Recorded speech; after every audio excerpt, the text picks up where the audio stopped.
The moment the main character stepped deeper into the dungeon, the story kicked off in full chaos. He marched ahead, stepping over the corpses of slain monsters that choked the floor, face still icy and untouched by the horror, lit only by that dim, flickering glow leaking through damp stone walls as he pushed forward. A faint glow flickered up ahead, unveiling a brand new chamber.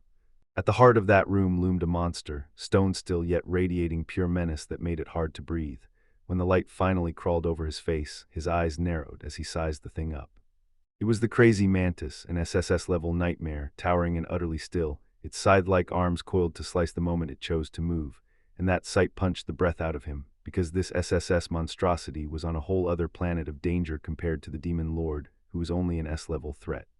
This labyrinth screamed danger, and before he could even process it, the crazy mantis exploded out of nowhere. Its speed was pure blur, yet our main character snapped into motion just as fast, slashing through the attack as the mantis lunged again and again, like it never even needed to breathe.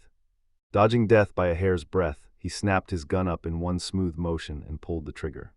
The report thundered through the stone chamber as the bullet tore into one of the mantis's limbs, slicing it clean off in an instant. He didn't hesitate, he sprang into the air, slammed down behind the creature, and fired again. The monster let out a brutal shriek, and that piercing scream rattled the dungeon walls like they were about to collapse. It whipped back with a brutal swing, but right before it could land, another shot tore through the air, way stronger than the first, and the hits blasted blood everywhere, painting the stone floor in a crimson spray. As the clash finally died down, memories from a whole different world started clawing their way back into his mind. Japan still looked like a normal high school day, but somehow it felt like it already belonged to another world. At 17, Taekta Junpei found himself alone in a hallway, squeezed in, cornered by a pack of delinquents, stuck in the same nightmare he'd lived before. Kaido Shoyuta, the group's leader, loomed over Junpei and demanded cash he didn't have, then his sneer turned colder as he laughed at Junpei's trembling voice. Without warning, Kido slammed his foot into Junpei's stomach, stealing the breath right out of his lungs.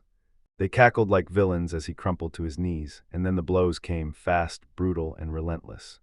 Punches hit with zero mercy, bruises piling over bruises like the day before never even ended.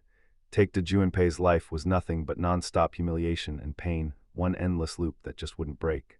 He begged for a calm, normal second year of high school, but reality ripped that wish apart. Then a girl's voice cut through the jeers, strong, steady, and impossible to ignore. Tatsumiya Noriko stood right there, her sharp eyes locked onto everything unfolding in front of her. The bullies stumbled back a little, annoyed that she wouldn't back down. Junpei jerked his gaze away, unable to face her, shame scorching him from the inside.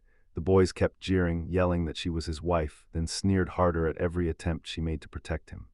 But Noriko brushed off their cheers and strode ahead with quiet fire. She grabbed Junpei's arm and pulled him away from the crowd, his laughter fading behind them. As they trudged down the hallway, an eerie silence slammed into the space between them. Junpei finally broke the silence, begging her to stay out of it. Not your problem, don't get involved, but Noriko just shook her head. She reminded him that years ago he'd stepped in for her when she was the one getting bullied, and now she couldn't just look away and pretend it wasn't happening. She leaned in and told him, "I know you're stronger than you think. Beneath every hit, every humiliation, your courage is still burning." Even if the whole world turned on him, she wouldn't, no matter what, and with a steady, unshakable voice, she swore they'd carry that weight side by side. Junpei stood frozen in stunned silence, speechless after hearing her, like the whole world went quiet for a breath, and then his thoughts finally snapped into place. Nothing in his life would ever shift unless he started with himself. Even if it was only a tiny step, he had to take it for Noriko, because the moment resolve flared in his chest, that familiar, brutal voice snapped from behind and shattered his courage. Kaido's voice sliced through the air again, loud, sharp, and demanding he got his money today. Junpei froze, tension ripping through his body. Just as neither of them could react, something downright bizarre happened. The air started to shake and the space around them warped like reality was melting, colors smearing, the world bending wrong, and the hallway folding into impossible shapes, until Kido and Junpei snapped into breathless gasps as everything slid away into a ripping swirl of distortion. A brutal dizziness slammed into them, and Junpei's mind instantly panicked. What is happening? His vision blurred to nothing, then snapped to pure black. The moment he blinked and his eyes opened again, everything flipped, his usual school hallway vanished, and in its place rose a wild new landscape he couldn't recognize. Confusion and raw fear twisted across every face. Everyone was stunned and couldn't even figure out where they were. Then a calm voice drifted from somewhere ahead. Someone promised, "I'll break it all down," and every head snapped toward the voice. there stood a boy, faintly smiling, and somehow that kid's presence felt way bigger than his age. Everyone went rigid on the spot, their faces screaming disbelief. Kito's face warped with terror and rage as sweat poured down his temple. He shouted for answers. The boy just smirked like it was funny. Then Kito snapped, sprinting at him and screaming, demanding to know where they were. Before Kito could reach the boy, everything flipped. His calm voice sliced right through the chaos, saying he got why Kito was frustrated, but those loud screams were getting on his nerves. In the blink of an eye, something you couldn't see cut through the air, and Kito's face contorted as his skin split wide open. Pain and sheer confusion tore through his scream, then his whole head exploded, blood and fragments spraying across the ground. Everyone froze in terror at the shocking sight, while Nariko's eyes went wide and her whole body started to shake. Junpei just froze, staring at his blood-soaked hands while his thoughts spun out of control. His shaking fingers dragged across his face, feeling warm blood, torn pieces of flesh, and shards of bone. What he was seeing hit him like a nightmare he couldn't wake from, and then, with a casual snap of the boy's fingers, reality flipped around instantly. Kito's head snapped back into place right before their eyes, blood drained away in an instant, and his breathy gasp burst back into the air, while everyone froze, terror and disbelief crashing against their hearts. Kito stammered in pure confusion, blurting out what the hell just happened, and who the boy really was. Then the boy's face slid into a tiny smile as he finally admitted he hadn't introduced himself yet. With calm, crushing authority, he declared he was the creator of their world, aka a god, so Kito just kept spiraling, repeating his confusion like he couldn't believe his own ears, begging to understand what had just happened and demanding to. The silence felt heavy like it could crush you, then he kept talking, claiming he'd been human once too, billions of years ago. 3 billion years, maybe more, he admitted he'd stopped counting. Ascending to divinity had been so long ago, it didn't even feel real anymore. He talked with creepy calm, saying even gods had problems because they couldn't die. Immortality wasn't a gift, it was a curse that trapped them in endless existence, and with all that time to kill, they had to invent ways to stay entertained. So yeah, boredom and forever were the whole problem. He decided on a brand new kind of fun, one that put them right in the middle of it, so he dragged them into another world, and a suffocating silence crushed down over the whole group. Junpei's mind whirled, crashing against the sheer absurdity, because nobody could talk, so how on earth could anyone squeeze out words in the middle of something that impossible? This so-called god boy kept talking, calm as ever, wearing that serene smile. Then he dropped the bomb. His whole world lived in a different dimension, the beta fantasy world. There, kings from every nation fling summoning rituals to pull in the heroes they want, and this time, he'd actually let that magic rip Junpei and the others right into it. Noriko shook all over and finally managed to speak, her voice tiny and tangled in confusion. She told the god they didn't understand any of it, that they just wanted normal lives, didn't ask for this nightmare, and only wanted to go home. And when her words cracked at the end, her desperate plea seemed to echo forever in the cold, empty silence. The god snapped back, demanding, "Why would you send them home after I already broke it all down?"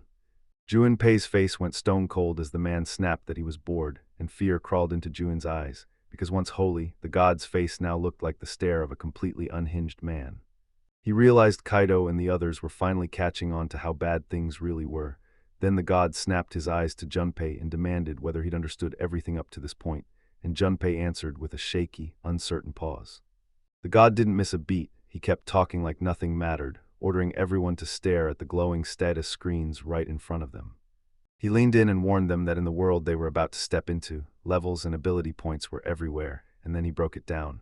A normal person usually had about 50 HP and 20 AP. They used that as a mirror to judge their worth. Then Kaido's eyes went wide the second he saw his own status. Then he flashed a confident grin, feeling unstoppable. His status window read Magic Warrior Level 1, and the god nodded along, confirming Kito's strength and praising his skills. Kito spun toward his companions and demanded their stats. One admitted he wasn't as strong as Kito, but he was still holding his own, while the other blinked and noticed the word Ultra Grade sitting at the bottom of their screens and wondered what it meant. The god just smirked and said it was his gift to them. A bonus skill right when the game kicked off that they'd get immediately, and Ultra Grade was the top rank for any skill, so he basically begged them to use it like it mattered. Kaido stalked up to Junpei, itching to check his stats. Then his eyes locked the moment he peered into Junpei's window. He exploded into wild, loud laughter and yanked Junpei by the head, mocking him as he cackled even harder, calling him pathetic. Then his crew came storming over, desperate to see it for themselves. Junpei's rank slid up on the screen, Job None, Level 1, and the whole group erupted in wild laughter, mocking him non-stop for having nothing but none written there.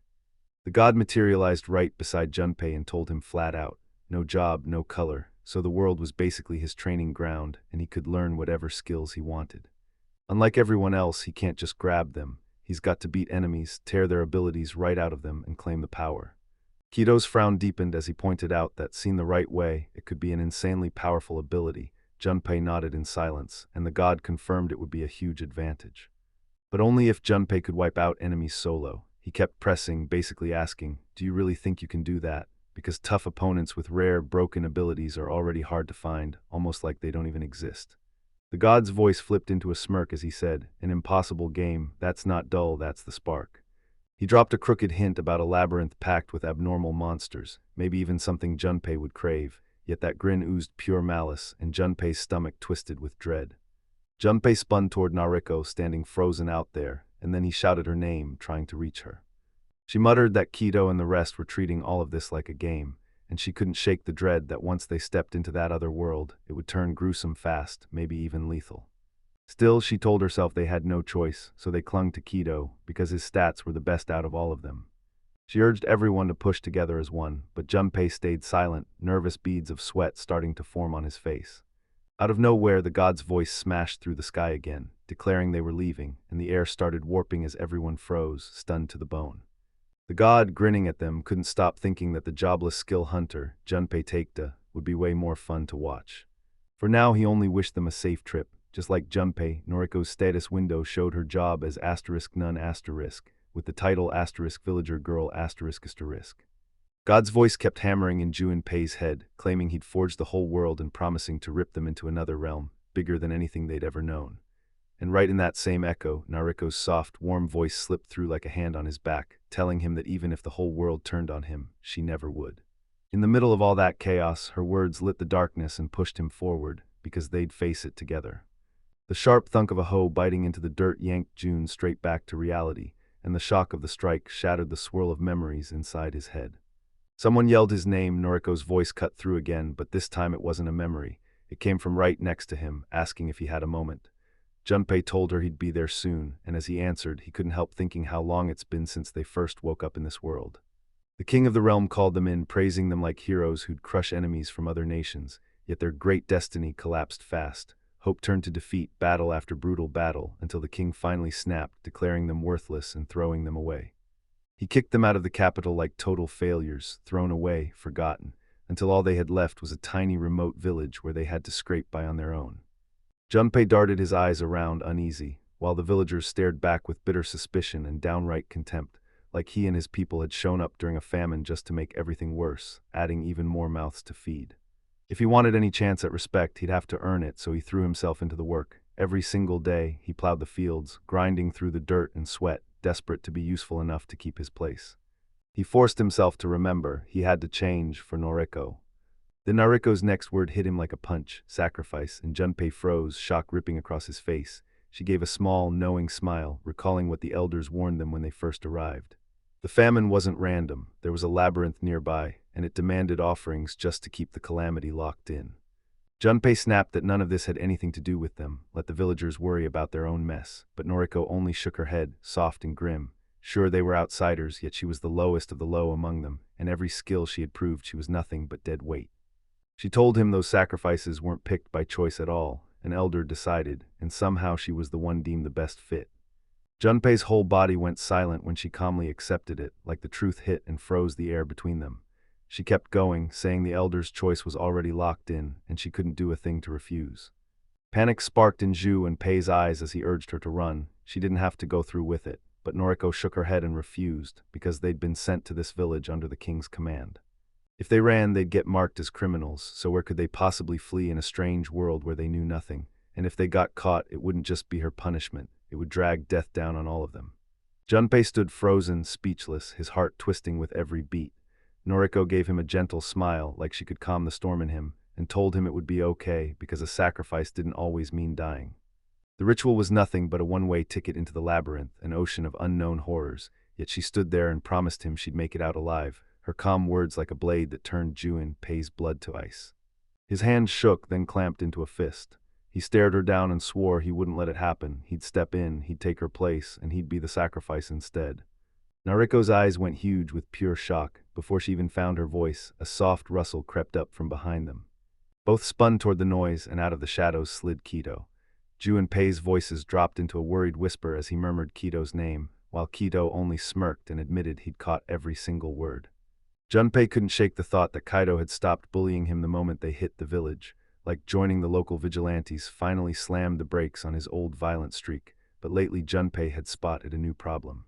Kaido looked shaken, weighed down like he was lugging a secret burden he couldn't shake. Kaido then leaned in and told him straight up that Junpei's changed ever since he showed up here. With his eyes shut, Kaido blurted out that he was truly sorry for how he'd treated Junpei before, and Junpei just froze, stunned into silence by the sudden apology. Then Kaido suggested they might have to bolt, maybe right now, but Noriko snapped that it was her who'd been picked as the sacrifice, and Junpei shot her down instantly.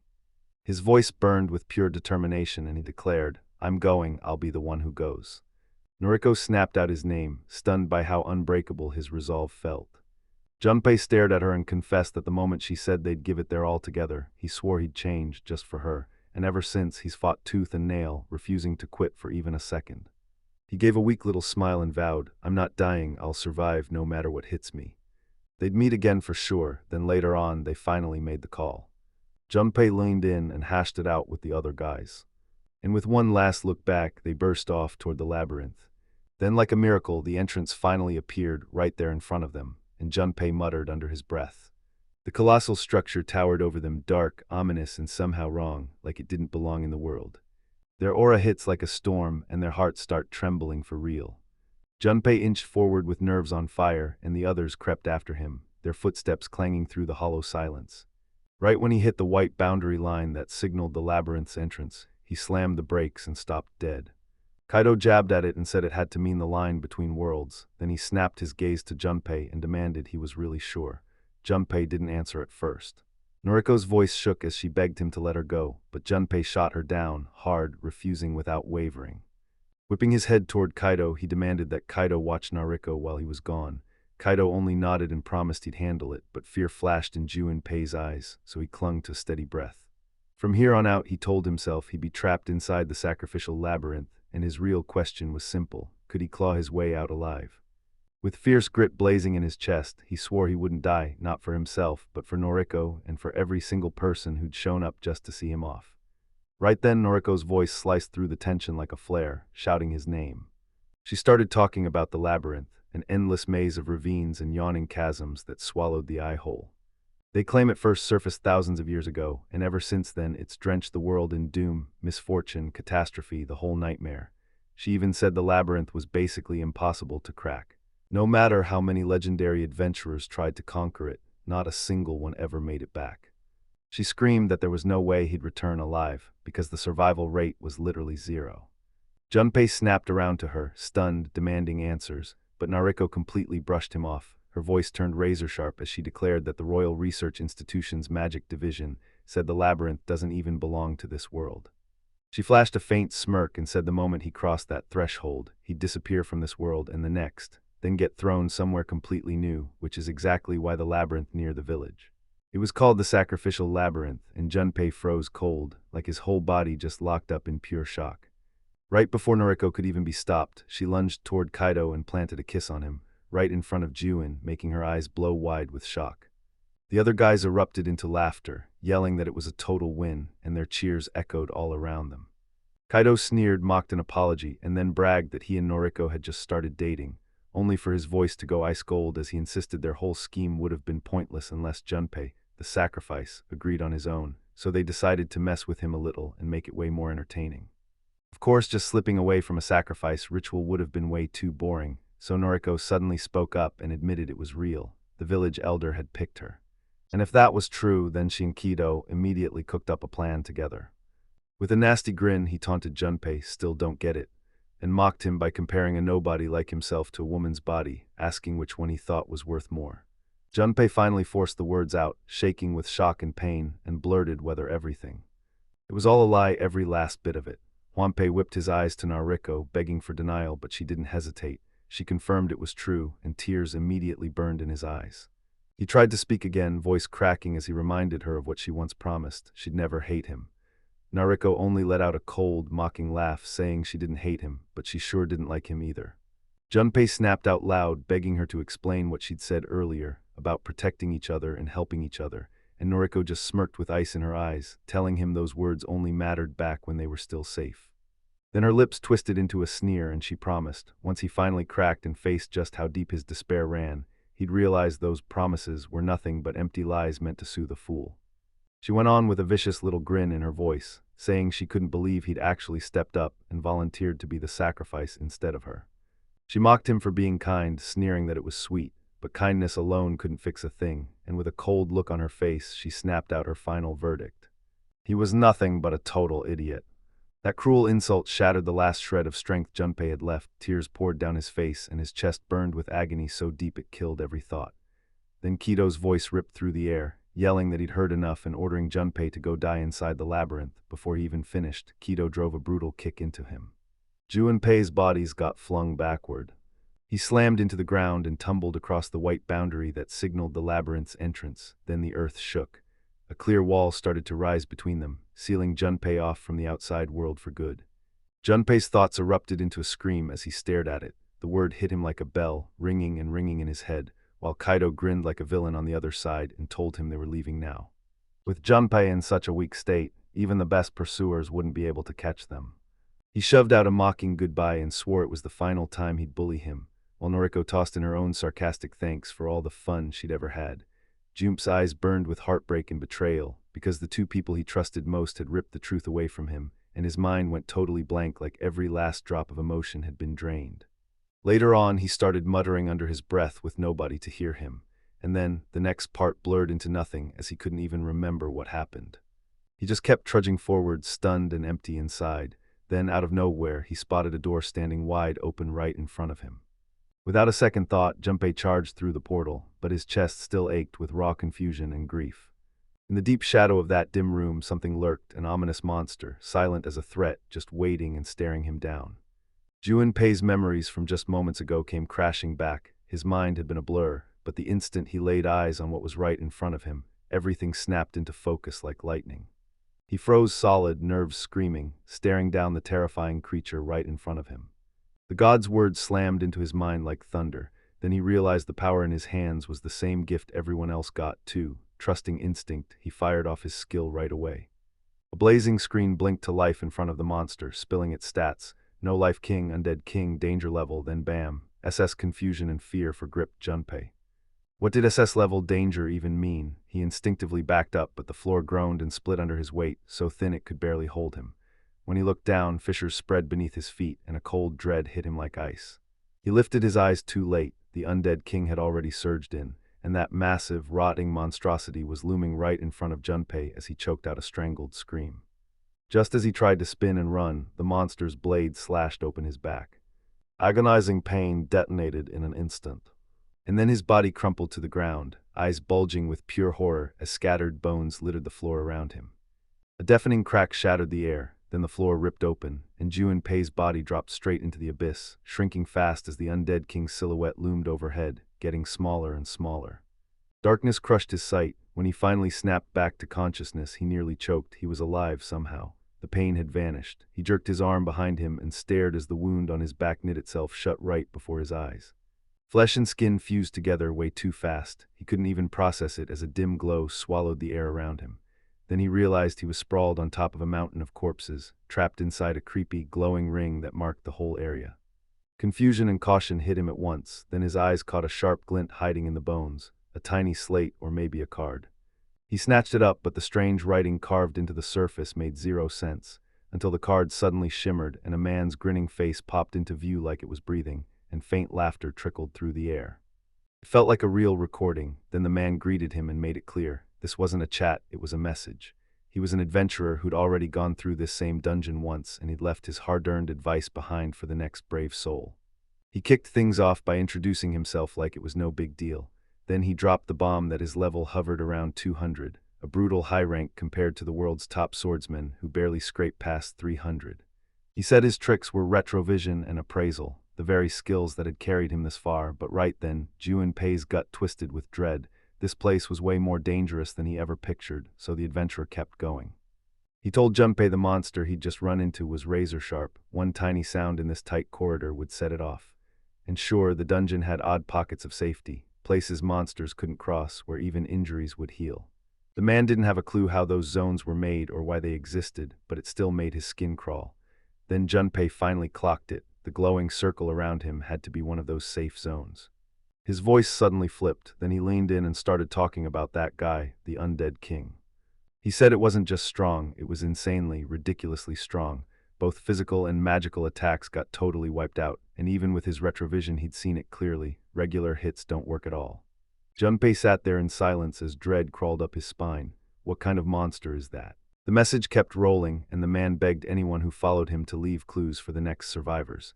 Then he confessed he'd watched the creature get beaten over and over through retrovision, only for a huge blast of magic to wipe out every single detail. He never once caught the moment the victory actually happened. So he laid it out plain. The only smart move was to bolt and escape. He told Junpei, if you sprint east, you'll hit a door that opens the next level. Geo, full speed, like your life S on the line. He also warned that the safe zone could shield him, but it couldn't feed him, and if he stayed too long, he'd starve. Then the tape cut out with a cheerful adios. Then the man's image disappeared into nothingness. Junpei froze for a heartbeat, and somehow the message steadied his shaking guts. Panic drained away and left a weird, impossible calm behind. Staying here meant certain starvation. Walking out was his only shot at surviving. With a quiet breath, Junpei pushed to his feet, eyes up as the undead king stalked somewhere overhead, because now he knew the truth. He was trapped under that monster, and the only way out was to charge forward. Junpei stared up at the rough stone pillar in front of him, eyes skimming every jagged edge. Then he vowed he'd climb it, no matter what. As soon as he hit the top, he bolted for the exit with every ounce of strength he had left. Success wasn't guaranteed, but there was zero choice. A shaky, self-mocking laugh slipped out, then his focus sharpened into one brutal truth. Survive first, everything else could wait. Then he froze mid-step. A memory jolted back everything from that old appraisal. They said the monster's attacks were useless against him, but somehow its HP was marked low and its vitality weak, so why did he feel so blindsided? If those attacks were really useless, why did his HP still stay so low? He clenched his teeth hard. Think, come on, think. Kata Junpei needed an answer right now, and his thoughts were racing like a countdown, because his survival hinged on the choice he made in this moment. Its body was paper-thin and its health was almost nothing, yet it refused to die. So what kind of truth was that hiding? If the letter he found was real, then there had to be a catch, some rule that finally lets the undead king be beaten. And the clues slammed into place. The man's words, the nullified attacks, the area of effect that failed, the magic that got wiped out, chaotic battle, explosion, then one cold confirmation. It worked. Junpei went stone still, breath snagging in his throat as everything finally clicked. Chaos, that brutal mass explosion, and why normal hits never worked. It all lined up perfectly. This was the trick they used before to take that creature down. But then fear slammed in. He was alone. No way one person could recreate a cataclysm like that. So what was he supposed to do? He looked up again and his eyes locked on something overhead. An idea sparked, then caught fire in his mind. If he could use that, maybe. Then realization slammed into him harder this time, and his stare widened in shock as everything suddenly clicked. Then it hit me right in front of my eyes the whole time. Everything clicked, the conditions, the setting, the whole setup. His heart hammered with pure, wild energy. Victory sat there, practically within arm's reach. He just had to move. But then he froze mid-step, and a sudden shift hit his face like a wave. The spark in his eyes dimmed instantly. Doubt clawed its way back in. No, he couldn't do this. If he acted reckless now, it could all end in an instant. So he made himself slow his breathing, gritting his teeth and pushing his mind toward one goal, getting out. Maybe the next floor would bring weaker monsters he could actually fight. But right when that fragile thought tried to take shape, Noriko's voice snapped back into his mind. The promises he once swallowed whole turned out to be nothing but hollow lies, cheap desperation wearing a smile, and in the middle of this nightmare he snapped shut and went silent. Maybe Noriko wasn't any less doomed. Maybe her sweet charm and forced submission were the only currency she had to survive the powerful. But the truth was, he had no idea what she was really feeling. Or maybe every word she tossed at him was real or just a game. But there was one thing he knew for sure. Her choice was right. Because in this world, wherever you stand, the truth never bends. The weak always get crushed. His mind wouldn't stop screaming it. Junpei yanked at his own hair, rattled with rage. What the hell is wrong with you? Take to Junpei. He snarled inside, already imagining easier enemies waiting on the next floor. What kind of sick joke was this? To think there'd be something safer, something merciful, was pure fantasy, so he bolted straight for the wall. He started climbing again, scraping his hands raw on jagged stone. Level 1. Trash stats, no power, no skills. Nothing, he muttered, then leaned in harder, because if there was even one tiny shot, he was taking it. No matter how tiny it is, I'll grab it. His fingers scrabbled across a ledge and found their footing. He hauled himself up with ragged breaths and finally clawed his way to the top. Then the undead king towered right in front of him. Its hollow eyes flickered with a faint glow in the dark, and Junpei stared right back, not blinking, while his body shook but his resolve burned brighter than fear. The monster inched forward, slow and deadly. Come on, come closer. Juin's thoughts thumped in time with his heartbeat, just a little more. As the creature closed in, he sucked in a deep breath and braced himself. Now he slammed his foot into the ground, and the undead king's scythe rose high, gleaming in the dim light as it lined up to crush him. Junpei ripped a thunderous roar from his chest and launched himself skyward, flying above the undead king just before he could close the distance. Junpei launched himself through the air, yelling at the undead king as he dropped in. Then the beast snapped back instantly, whipping its massive scythe up to meet him. The blade clipped you across the forehead, and the impact split your skin open in a flash. A spray of blood shot through the air, but Junpei didn't even blink. He barreled downward, closing the distance to the ground with every heartbeat. The undead king's hollow eyes tracked Junpei's every move with creepy precision, but there was one snag. He hesitated, like he couldn't figure out what Junpei was trying to pull off. He slammed down beside the monster with a devastating thud, and the shockwave cracked the already fragile ground under his feet. Cracks tore outward in every direction until the earth finally snapped, and on Ju and Pei's bloodied faces, a razor grin bloomed the moment the floor dropped out from under them. He finally got it. This was the real power of the no-life kings. That monster didn't just block attacks, it killed them only when it could clearly recognize them as attacks. Anything outside its awareness, anything it didn't see coming, it couldn't stop. Junpei crashed down beside the creature, his mind razor-sharp, because if it couldn't sense the threat, it couldn't protect itself. He couldn't stop it. There it was, the loophole, the real win. The undead king dropped like a hammer, smashing straight into the jagged spike field, and the jagged rocks shredded its rotting body while breaking its bones into pieces. Junpei slammed onto the lower ground, agony ripping through him, but he refused to stop. He crawled over the shattered earth and dragged himself right into the glowing safe zone, and the moment he crossed that line, warmth flooded his body, his injuries fighting back as the light stitched his skin back together. They lay there panting as it all finally clicked. Those wild battles in the adventurer's message, the massive explosions, they weren't random at all. They were planned bait, smashing the monster off course and steering it straight into a trap, because with a body that fragile, a fall like that would shatter it for good. Every one of the guys who showed up before him had to have cracked that same trick first. A tired, satisfied grin finally crawled onto Ju and Pei's faces because he'd done it.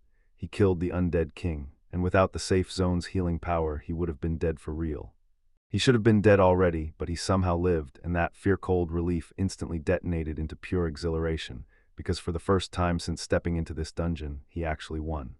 But his victory burst into chaos. Heat flared in his hands as something poured into him, and when he stared down, a translucent status window snapped in front of his eyes. His level shot up like a rocket, 25, 30, 60, and it didn't even think about stopping. Junpei gaped as it blasted upward, the numbers strobing faster and faster, and when it hit him, his breath caught. Experience points were pouring in nonstop, stacking higher and higher by the second. The numbers surged again, level 178. His status points shot up to 885, and he rose to his feet, barely steady, stunned and awestruck all at once. 885 points, enough to scramble his whole existence. He stared at them, desperate to figure out where to pour that power, how to squeeze the best from this sudden surge. Then his gaze snapped to the undead king's still corpse. And that god's voice from before flickered back in his mind, defeat your enemies and steal their skills. Junpei crouched by the ruined monster, unsure what he was even supposed to do. Maybe it was that simple, just touch it. He pressed his hand to the creature's skull, and right away, its body lit up with a faint, eerie glow. Glowing lines spiraled up and snapped into shimmering cards hovering in front of him, each one stamped with a skill or an item name. Ju and Pei's eyes went wide, because this wasn't magic fluff. There were weapons in here, and one card showed, crystal clear, a gun.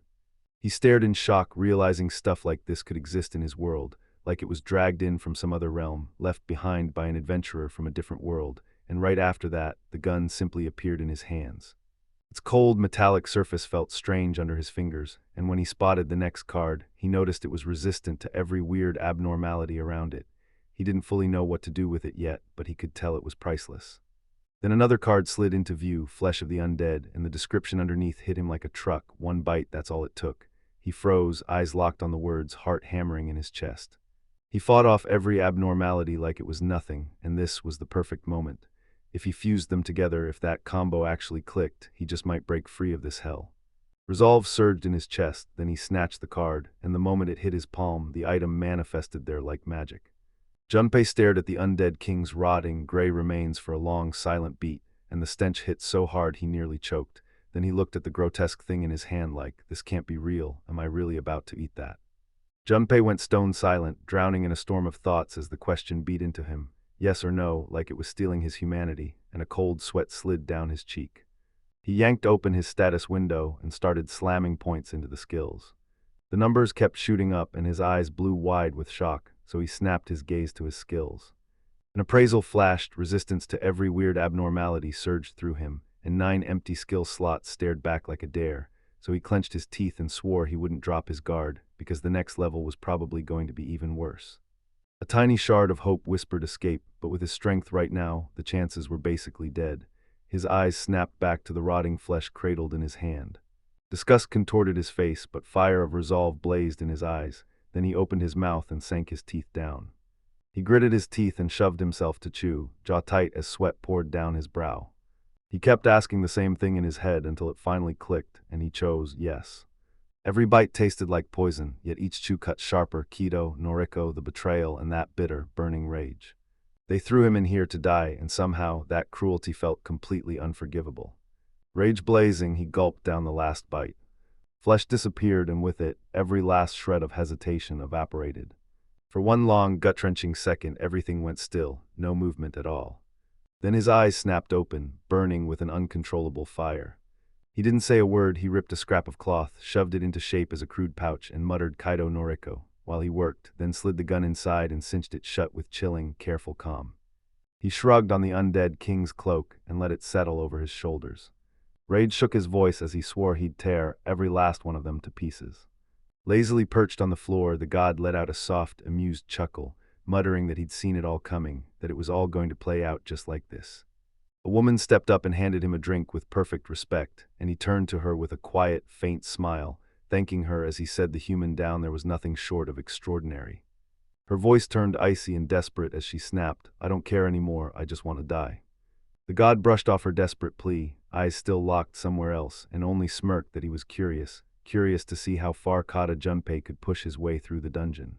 Right behind him, the woman kept screaming the same words over and over, "Please kill me." The god only smirked, then whispered Kata Junpei's name like it was a sweet secret he couldn't stop savoring. Deep in the dungeon's choking darkness, a colossal monster loomed over Junpei like a living nightmare. He snapped on his appraisal instinct, and right in front of his eyes a glowing window lit up. Mammoth beetle ****, danger level A***. It confirmed the worst. This thing was a hulking, heavily armored charger, all forward momentum. Junpei's face went grim because dumping all those points into speed, that gamble was paying off. Without that edge, the monster's raw speed would have turned him to paste, yet that same lightning-quick rush also helped him spot the safe zone early. He shot a glance at the glowing slate, saw the letter the mystery adventurer left behind, and grumbled that he only got this far because of that meddling old man's advice. Then boom, like the letter was calling him, the image snapped back into view. His bright, recorded laughter rolled through the air as he greeted Junpei like they'd known each other forever, teasing that a hero might be born right here. And honestly, surviving the undead king wasn't some small miracle, it was proof. After that, he kicked into his usual stream of tips. He said the boss on this floor was that giant beetle he'd just fought, and that thing's defense was ridiculously overpowered. It just barreled forward and slammed into anything that got in its way. Maybe you could dodge a shot or two, sure, but beating it like that, fat chance. Junpei, he laughed, so the answer was simple. Stick to the tried and true plan, run for your life. You've got only seconds, he said, grin blazing, and with a bright adios amigo, his image vanished. Junpei froze in place, wearing a faint smirk like he already knew what came next. Escaping felt safest, but if all he ever did was run, he'd never get stronger, and one day running won't save him at all, so he had to grab every chance he could, even the terrifying ones, and power up. 10 hours later, Junpei was standing once more in front of that mammoth beetle, and the air around him reeked of wet earth and fresh gunpowder. He lifted the firearm and locked his gaze on the barrel, staring down the towering beast as its armor flashed in the dungeon's dim light, and he grumbled that the thing's defense was crazy, just not unbeatable.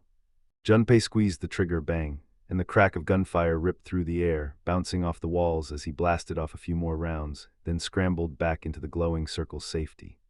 Empty shells clattered across the floor as he popped open the gun's chamber and let them drop, then calmly fed fresh rounds back in.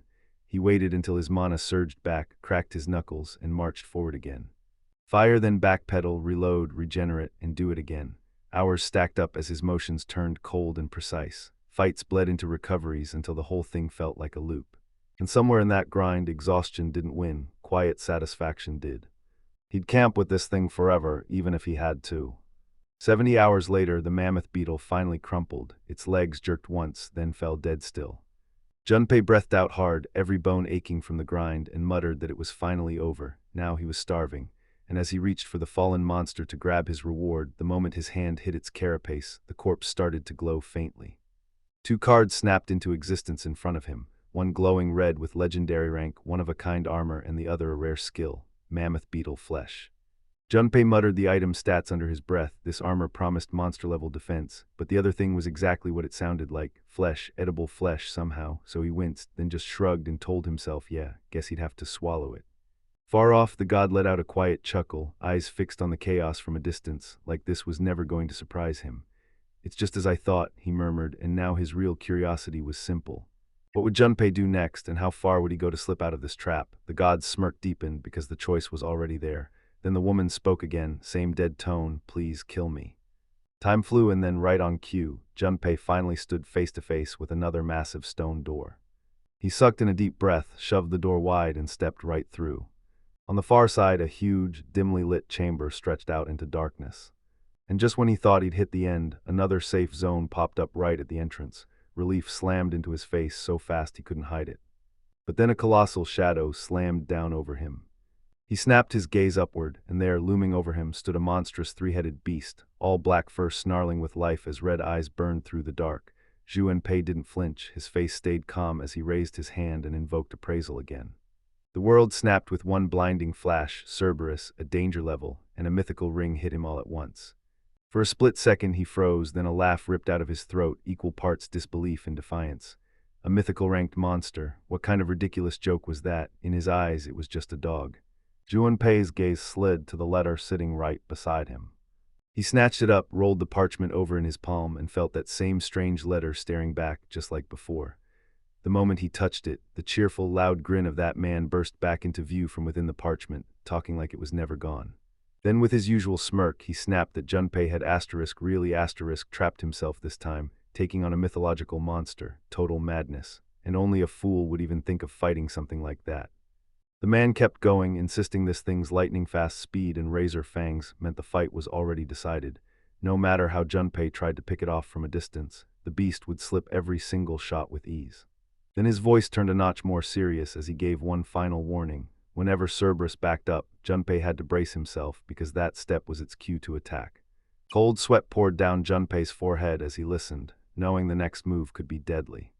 The man let out a tiny, helpless laugh, like there was nothing left to say, and said this whole mess was beyond awful. Then he urged Junpei to come up with an escape plan, fast, still chuckling that if Junpei even got out alive, he'd probably be missing a few limbs. After that, he ended the message exactly how he always did, wishing their paths would finally cross one day. Adios, he said, right before his image vanished. Junpei went quiet for a beat, eyes locked on the empty space where the illusion had just disappeared. A smirk slid across his face, because if Cerberus was really that terrifying, the experience points it would drop had to be massive, and maybe, just maybe, luck was finally grinning at him. Still, he couldn't ignore the truth. He had no clue if he could match that monster's lightning speed, or if his plan would blow up in his face, but that doubt only sharpened his will. He'd try it and find out firsthand. Junpei burst out of the shimmering safe zone boundary, heart pounding as the danger finally swallowed the air. Every step is intentional, so he decides to kick things off by testing just how fast he can move. The moment his foot hit the line, Cerberus exploded into motion, 3 heads snapping forward, and in the blink of an eye, its claws ripped across the stone floor. Junpei twisted at the very last second, barely slipping past those massive jaws that clamped inches from his head, his heartbeat going wild as adrenaline slammed through his veins, and he grinned like, yeah, I've got this. His agility stat, 1390, wasn't just a number anymore. It was the proof of how far he'd come. Confidence surged through Junpei. Yeah, it worked. His speed was just enough to keep up. Now it was time for the real brawl. He planted his feet, locked his eyes on Cerberus, and tensed every muscle to spring a counter. But then right in the middle of it, the monster screeched to a sudden stop. Its stance snapped into a new form, and the air around it turned thick, heavy, and suffocating.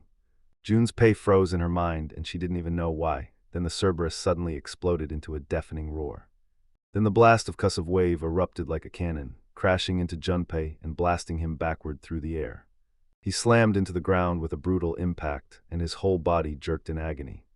A gritty, metallic taste coated his tongue as he clawed at the air, trying to lift his head. Smoke blasted from all three of the creature's mouths, and right in front of him a glowing status window snapped on, dead howling, confirmed. Junpei cursed under his breath because this was nothing like what he'd expected. Then he tried to move and found his body wouldn't obey, while panic sprinted through his mind. Maybe that resistance was still firing off, his head could turn, but his arms and legs were pinned in place. Cerberus started creeping forward, its claws screaming across the stone with every step. Move, he barked it at himself, but his body stayed locked in place, frozen, rigid, useless. Again, move. His thoughts spiraled frantic as he started chanting it over and over, like the words could force his body to obey. If his resistance skill was still running, this fight wasn't finished. He just had to slam his body hard enough to shatter the paralysis, shock his brain back into action, and then the Cerberus snapped its jaws wide again, ready to strike. A tiny spark of an idea flared in Zhu and Pei's heads, and then came a shaky, breathless chuckle. His whole body shook, but his eyes locked in with iron determination. He straightened up, squared his shoulders, and met the monster head-on. And in that moment, one brutal way to make himself suffer beyond measure flashed in his mind. He stuck his tongue out and slowly clamped his teeth down around it. Cerberus snarled like a beast with hellfire in its throat. Three heads dipped together in perfect sync. Then Junpei clamped down hard, biting so deep blood erupted from his mouth and splattered across the stone floor, and pure, searing pain detonated through every nerve. Blood poured from Junpei's torn tongue as Cerberus towered over him and roared like it wanted to tear the world apart. Junpei braced for impact. He raised his hand toward the monster, and the Cerberus exploded forward. It sank those massive fangs into his arm and ripped it apart like it was nothing. A brutal wave of agony ripped through Junpei, and blood gushed from his mouth. As he stumbled backward, he choked on air, coughing up crimson with every single breath. Ahead of him, Cerberus reared up, blood spilling from its jaws as it savored his ripped flesh. Junpei's body shook violently as pain and despair crashed through his mind, swallowing everything in a haze. Even as his body screamed, that chest pain crushed him harder than any wound in his skin, something deeper, uglier, and relentless. Confusion, rage, grief, they all slammed into each other, drowned under one terrifying command. Kill, the word kept roaring in his head. Kill everything in this dungeon, kill Kido, kill Noriko, kill them all. Then his thoughts snapped into focus, like someone yanked the haze off his brain, and he stared at his arm, shocked to see the torn flesh healed clean and whole. Cerberus loomed there, frozen in front of him, its hulking body shaking like it couldn't hold itself together. Junpei let out a slow breath, and his face twisted darker by the second. The space between them felt like it could snap, thick, suffocating tension, and then out of nowhere the beast staggered, its knees giving way like they'd been yanked out from under it. It slammed down with a thunderous crash the second it started moving. Junpei arched their lips into a thin, teasing smirk. He jerked to his feet and stared at the fallen creature, and his pulse went wild as the truth hit him. This was it, his very first time using that ability. He just couldn't even tell yet how well it worked. But what he saw was all he needed. Cerberus, even a myth-ranked monster, got brought down after it swallowed his arm. He sucked in a deep breath, no time to rest, no time to stare. The monster could still bounce back, so he had to end it right now, lifting his gun. He unleashed a shot, and the bullet only skimmed the creature's hide, carving a barely there scratch, because something like that laughs at normal attacks. Junpei didn't hesitate. He sank his teeth into his own wrist, tore the flesh open, and sprayed thick streams of blood that soaked his hand before he shoved the bleeding wound right up near the monster's nose. Cerberus twitched, snapping to attention on instinct as Junpei's blood poured out and flooded its nostrils, spreading that toxin through its body fast. Then Junpei reached into his gun and removed the bullets, and he grabbed a little pile of dry twigs, tucked the bullets right inside, then slammed the whole thing hard with a stone. A brutal crack tore through the air, sparks shot everywhere, and the makeshift pile burst into flames. Smoke curled up, thin and twitchy at first. Then flames surged upward, roaring as they found purchase, spreading fast, a wild flickering blaze snapping and dancing right under Cerberus' muzzle, while its nostrils flared like it was breathing in the heat. And it recoiled the moment the flame's scent hit its senses. Junpei's smirks sharpened into something dangerously confident. The flames roared wild and thick smoke curled up into the sky as the monster's flesh started to burn. Its hide sizzled and tore itself under the brutal heat, and Cerberus' whole body jerked in violent spasms while its howls rattled the dungeon walls. Hot stench, scorched fur, and fresh blood choked the air as Junpei edged closer, staring blankly while the once mighty beast got swallowed by flames. When the fire finally died, he thrust his hand out and pressed his fingers into the creature's burned, blackened body. A faint shimmer popped into view, revealing a skill card stamped Dead Howling ***, and 2 item drops too, Beast Flesh *** and Beast Fang ***, and Junpei stared at them, wide-eyed. That skill was useless trash, only weaklings would even feel it.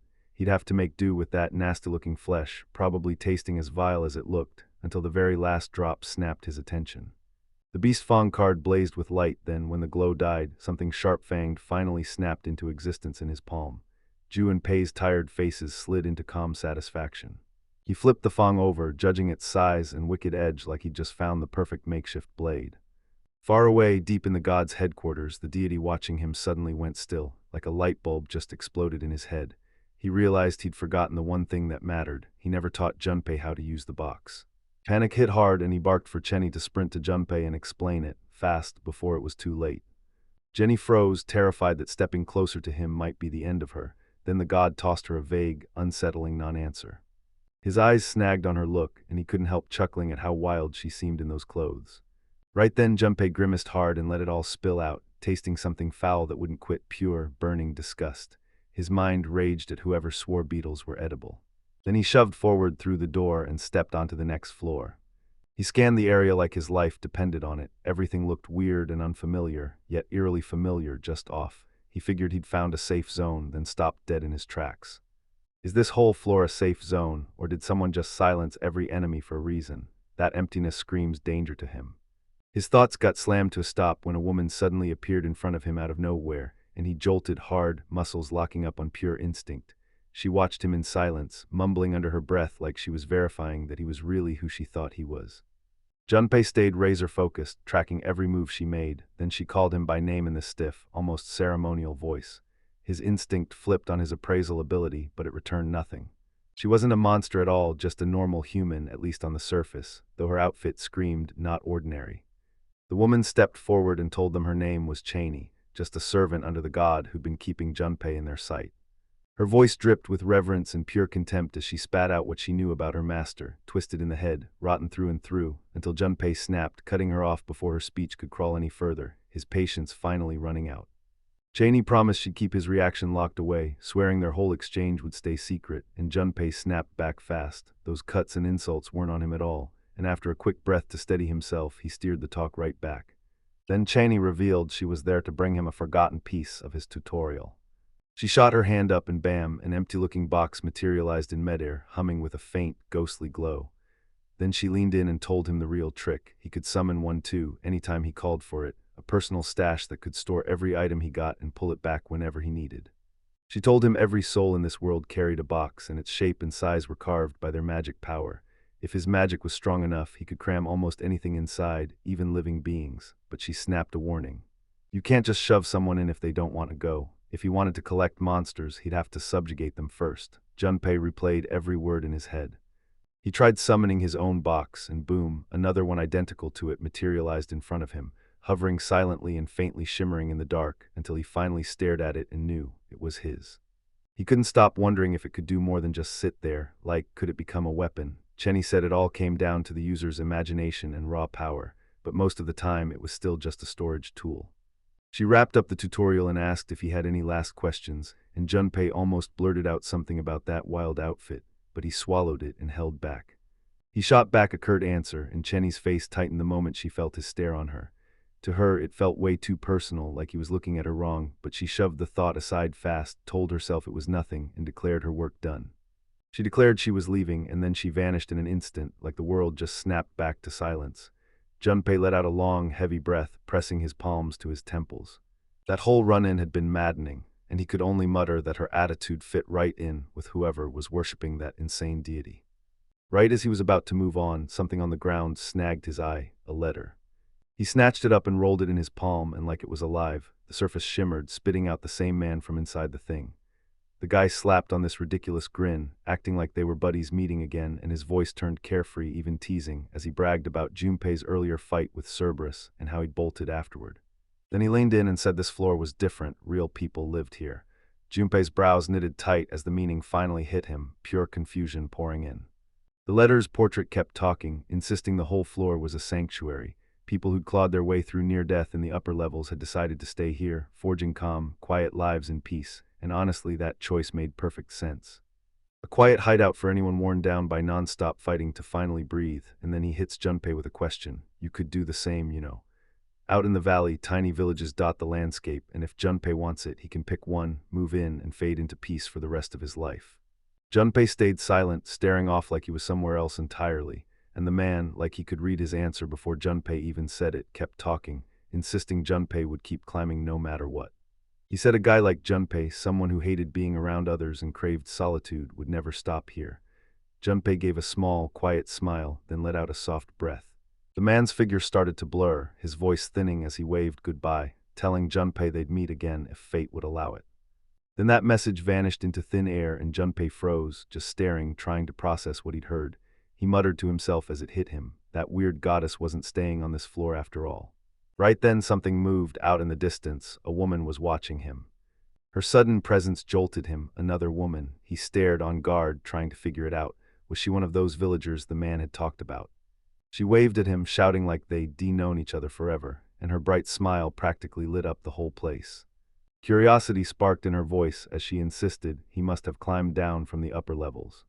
Junpei snapped back with a short yes, confirming her hunch, and then he cautiously pressed, "So, who are you?" With a bright, warm smile, the woman introduced herself, Katerina, and said she lived in a nearby village tucked right inside the valley, welcoming him like they'd known each other for years. Junpei froze for a second, awkwardly blurting out his name again as if it would fix everything. Then Katerina's face lit up with a sweet, easy smile, rolling his name back to him like they'd met before. But Junpei's gut tightened because this really was a village with real people, and sure, she looked kind, yet he refused to drop his guard, not after that crazy deity's servant. Compared to that, though, she felt almost normal. Then out of nowhere, Katerina dropped a request that yanked all the words out of his mouth. Junpei froze on the spot, staring like he couldn't process what he'd just heard. Her timing was terrifying, her tone was deadly, and the next thing she said hit even harder. A blunt, shameless clarification that left him utterly speechless, mind going blank as his body locked up, staring for what felt like forever. He slapped a hand to his forehead, groaning like the universe had snapped his last thread, then froze, replaying it all in disbelief, wondering if every woman in the world had lost her mind. But Katerina only gave a shaky little smile, brushing off what she'd said like it was nothing, until her eyes turned serious. The teasing was gone. She leaned in and swore this wasn't some joke because something terrible was happening and she was desperate. Her expression tightened as she told him, "Come with me, I'll explain everything on the way." Junpei still felt on edge, but he nodded and agreed without giving it another second. Then Katerina let out a quiet thanks. The moment she turned away, the light faded from her eyes and a heavy look slid in, like she was about to drop the kind of truth that changes everything. Chapter 7 begins. The woman introduced herself as Katrina. She lived in a small village nestled within the valley. She greeted him warmly and offered to show him around. Katrina told him their village began with just a tiny handful of people, and over the decades their numbers swelled to around 50. Then isolation cut them off so hard, she only knew what life looked like inside their own little community. Anything past the village felt like a locked door to her, pure mystery. She jerked him down to crouch beside her, and as they pressed into hiding, Katrina whispered what she'd heard. Stories that when people made children with their close relatives, those kids were often born deformed. Junpei started guessing that she meant recessive genetic mutations from inbreeding, and Katrina snapped back that with almost no outsiders except the occasional passing adventurer, the villagers were basically forced to chase them down just to reproduce. Junpei clocked exactly what she was hinting at and snapped back, calling her out. Then they blurted out what was happening, and boom, a bunch of goblins slipped into view, and both of them stayed locked in hiding. Katrina shouted that hunting was their lifeline, and Junpei grumbled under his breath, judging these goblins as nothing more than run-of-the-mill monsters. Then Katrina snapped her hand up and signaled the attack. Then she leaned in and said this whole floor was meant to be a safe zone. Monsters still surged in. She said it wasn't magic at all. The safe zone's power had been stretched so thin over that huge area that it couldn't hold strong, and that's how the weaker monsters slipped right through. Because of it, those creatures turned into a vital meal for the villagers. One of the men lunged in and hacked at a goblin, but the thing snapped out of the way with shockingly fast reflexes. Then it struck back in a flash, driving its sword straight across the man's arm. Junpei stared at the wound like it was the end, but Katrina stayed ice calm and told him it was fine. Sure, the healing here was weak, yet it would still keep him breathing. She leaned in and said she planned to bait even more monsters. Then she shot Junpei a question about what he was going to do, and he locked eyes with her, instantly realizing that she'd set all of this up on purpose. Then she confessed it, no hesitation at all, saying she wanted to find out just how strong his seed really was. He had no good reason to indulge her, but he couldn't resist the itch to see how tough these local monsters really were. Moments later, the forest erupted with screams. Junpei had already blitzed through the goblins and wiped them out. In just a few seconds, everyone was dead. Katrina clapped like crazy, praising his strength and calling him incredible, then sweet-talked him as her dear husband, while Junpei just let out a long, exhausted sigh. Katrina closed the distance, her voice turning sharp as she bragged that his bloodline was so powerful nobody could ever challenge it, and then she smirked, teasing that they should have sex after the hunt.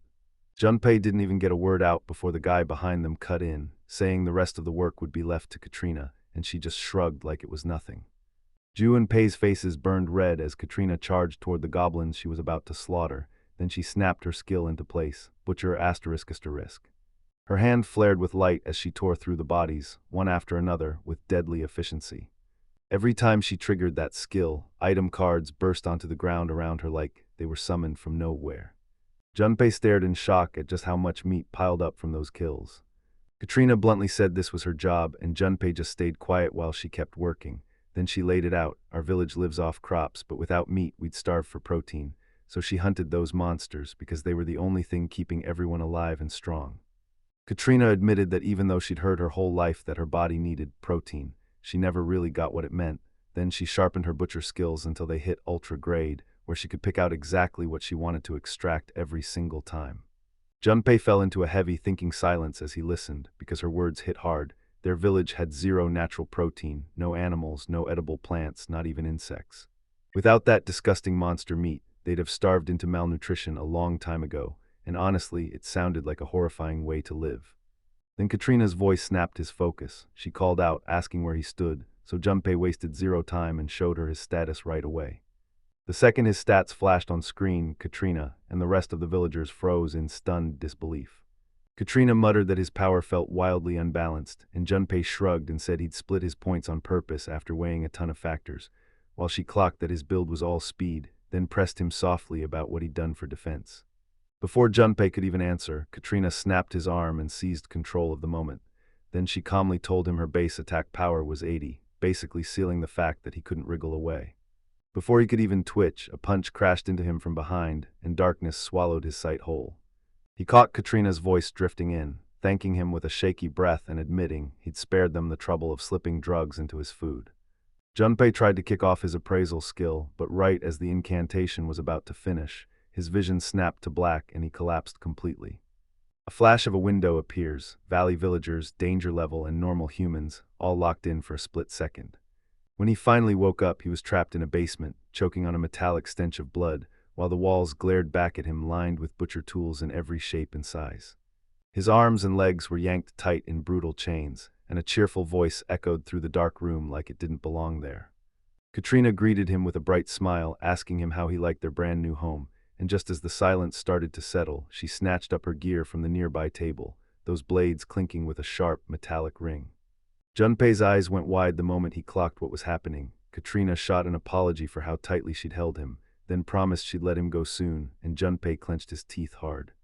Then she let out a quick little laugh, clearly thrilled with herself, and Jun demanded what she planned to do to him.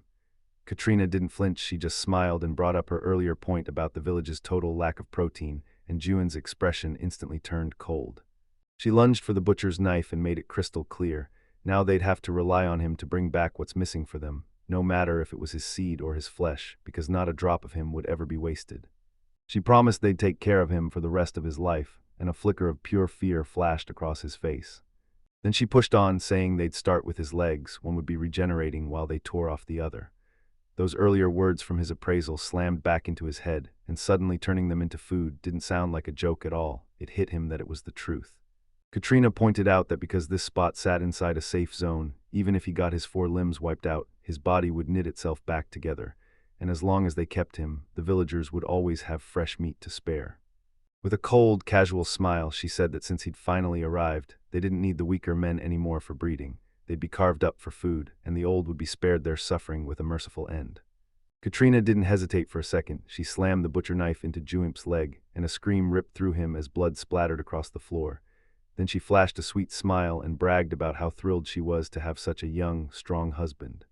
Then she lifted the blade again and slammed it into his leg one more time, his screams tearing through the dark chamber, while Katrina spoke in a soft, almost gentle voice, telling him it must hurt, apologizing as she begged him to hang on just a little longer. She flat out said there wasn't a single scrap of monster meat left to feed everybody, so everyone had to swallow it and accept the only option they had. The moment she wrapped up her work, she lit up with a grin and declared she was finished, then announced a banquet was on the way to celebrate his arrival, and promised a mouth-watering soup cooked from everything she'd brought back.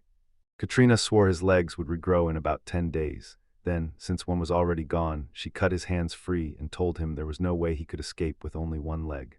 She even promised to take good care of her precious husband, but Junpei didn't answer. He just stared at her, frozen in silent disbelief. After the banquet, Katrina leaned in and teased that they'd finally spend the night together, claiming she'd never had a child before, but insisting she knew the act inside and out, and she urged him to drop his worries and trust his body to her, swearing she'd deliver him the best night of his life. With that, she snapped the restraints off his wrists and told him, straight up, that she was stepping out for now. Junpei fired a piercing stare at her, so fast Katrina's smile flickered and her eyes went hollow for a heartbeat. Then she leaned in and whispered that everyone already knew what they were about to do would be judged as unforgivable in the outside world.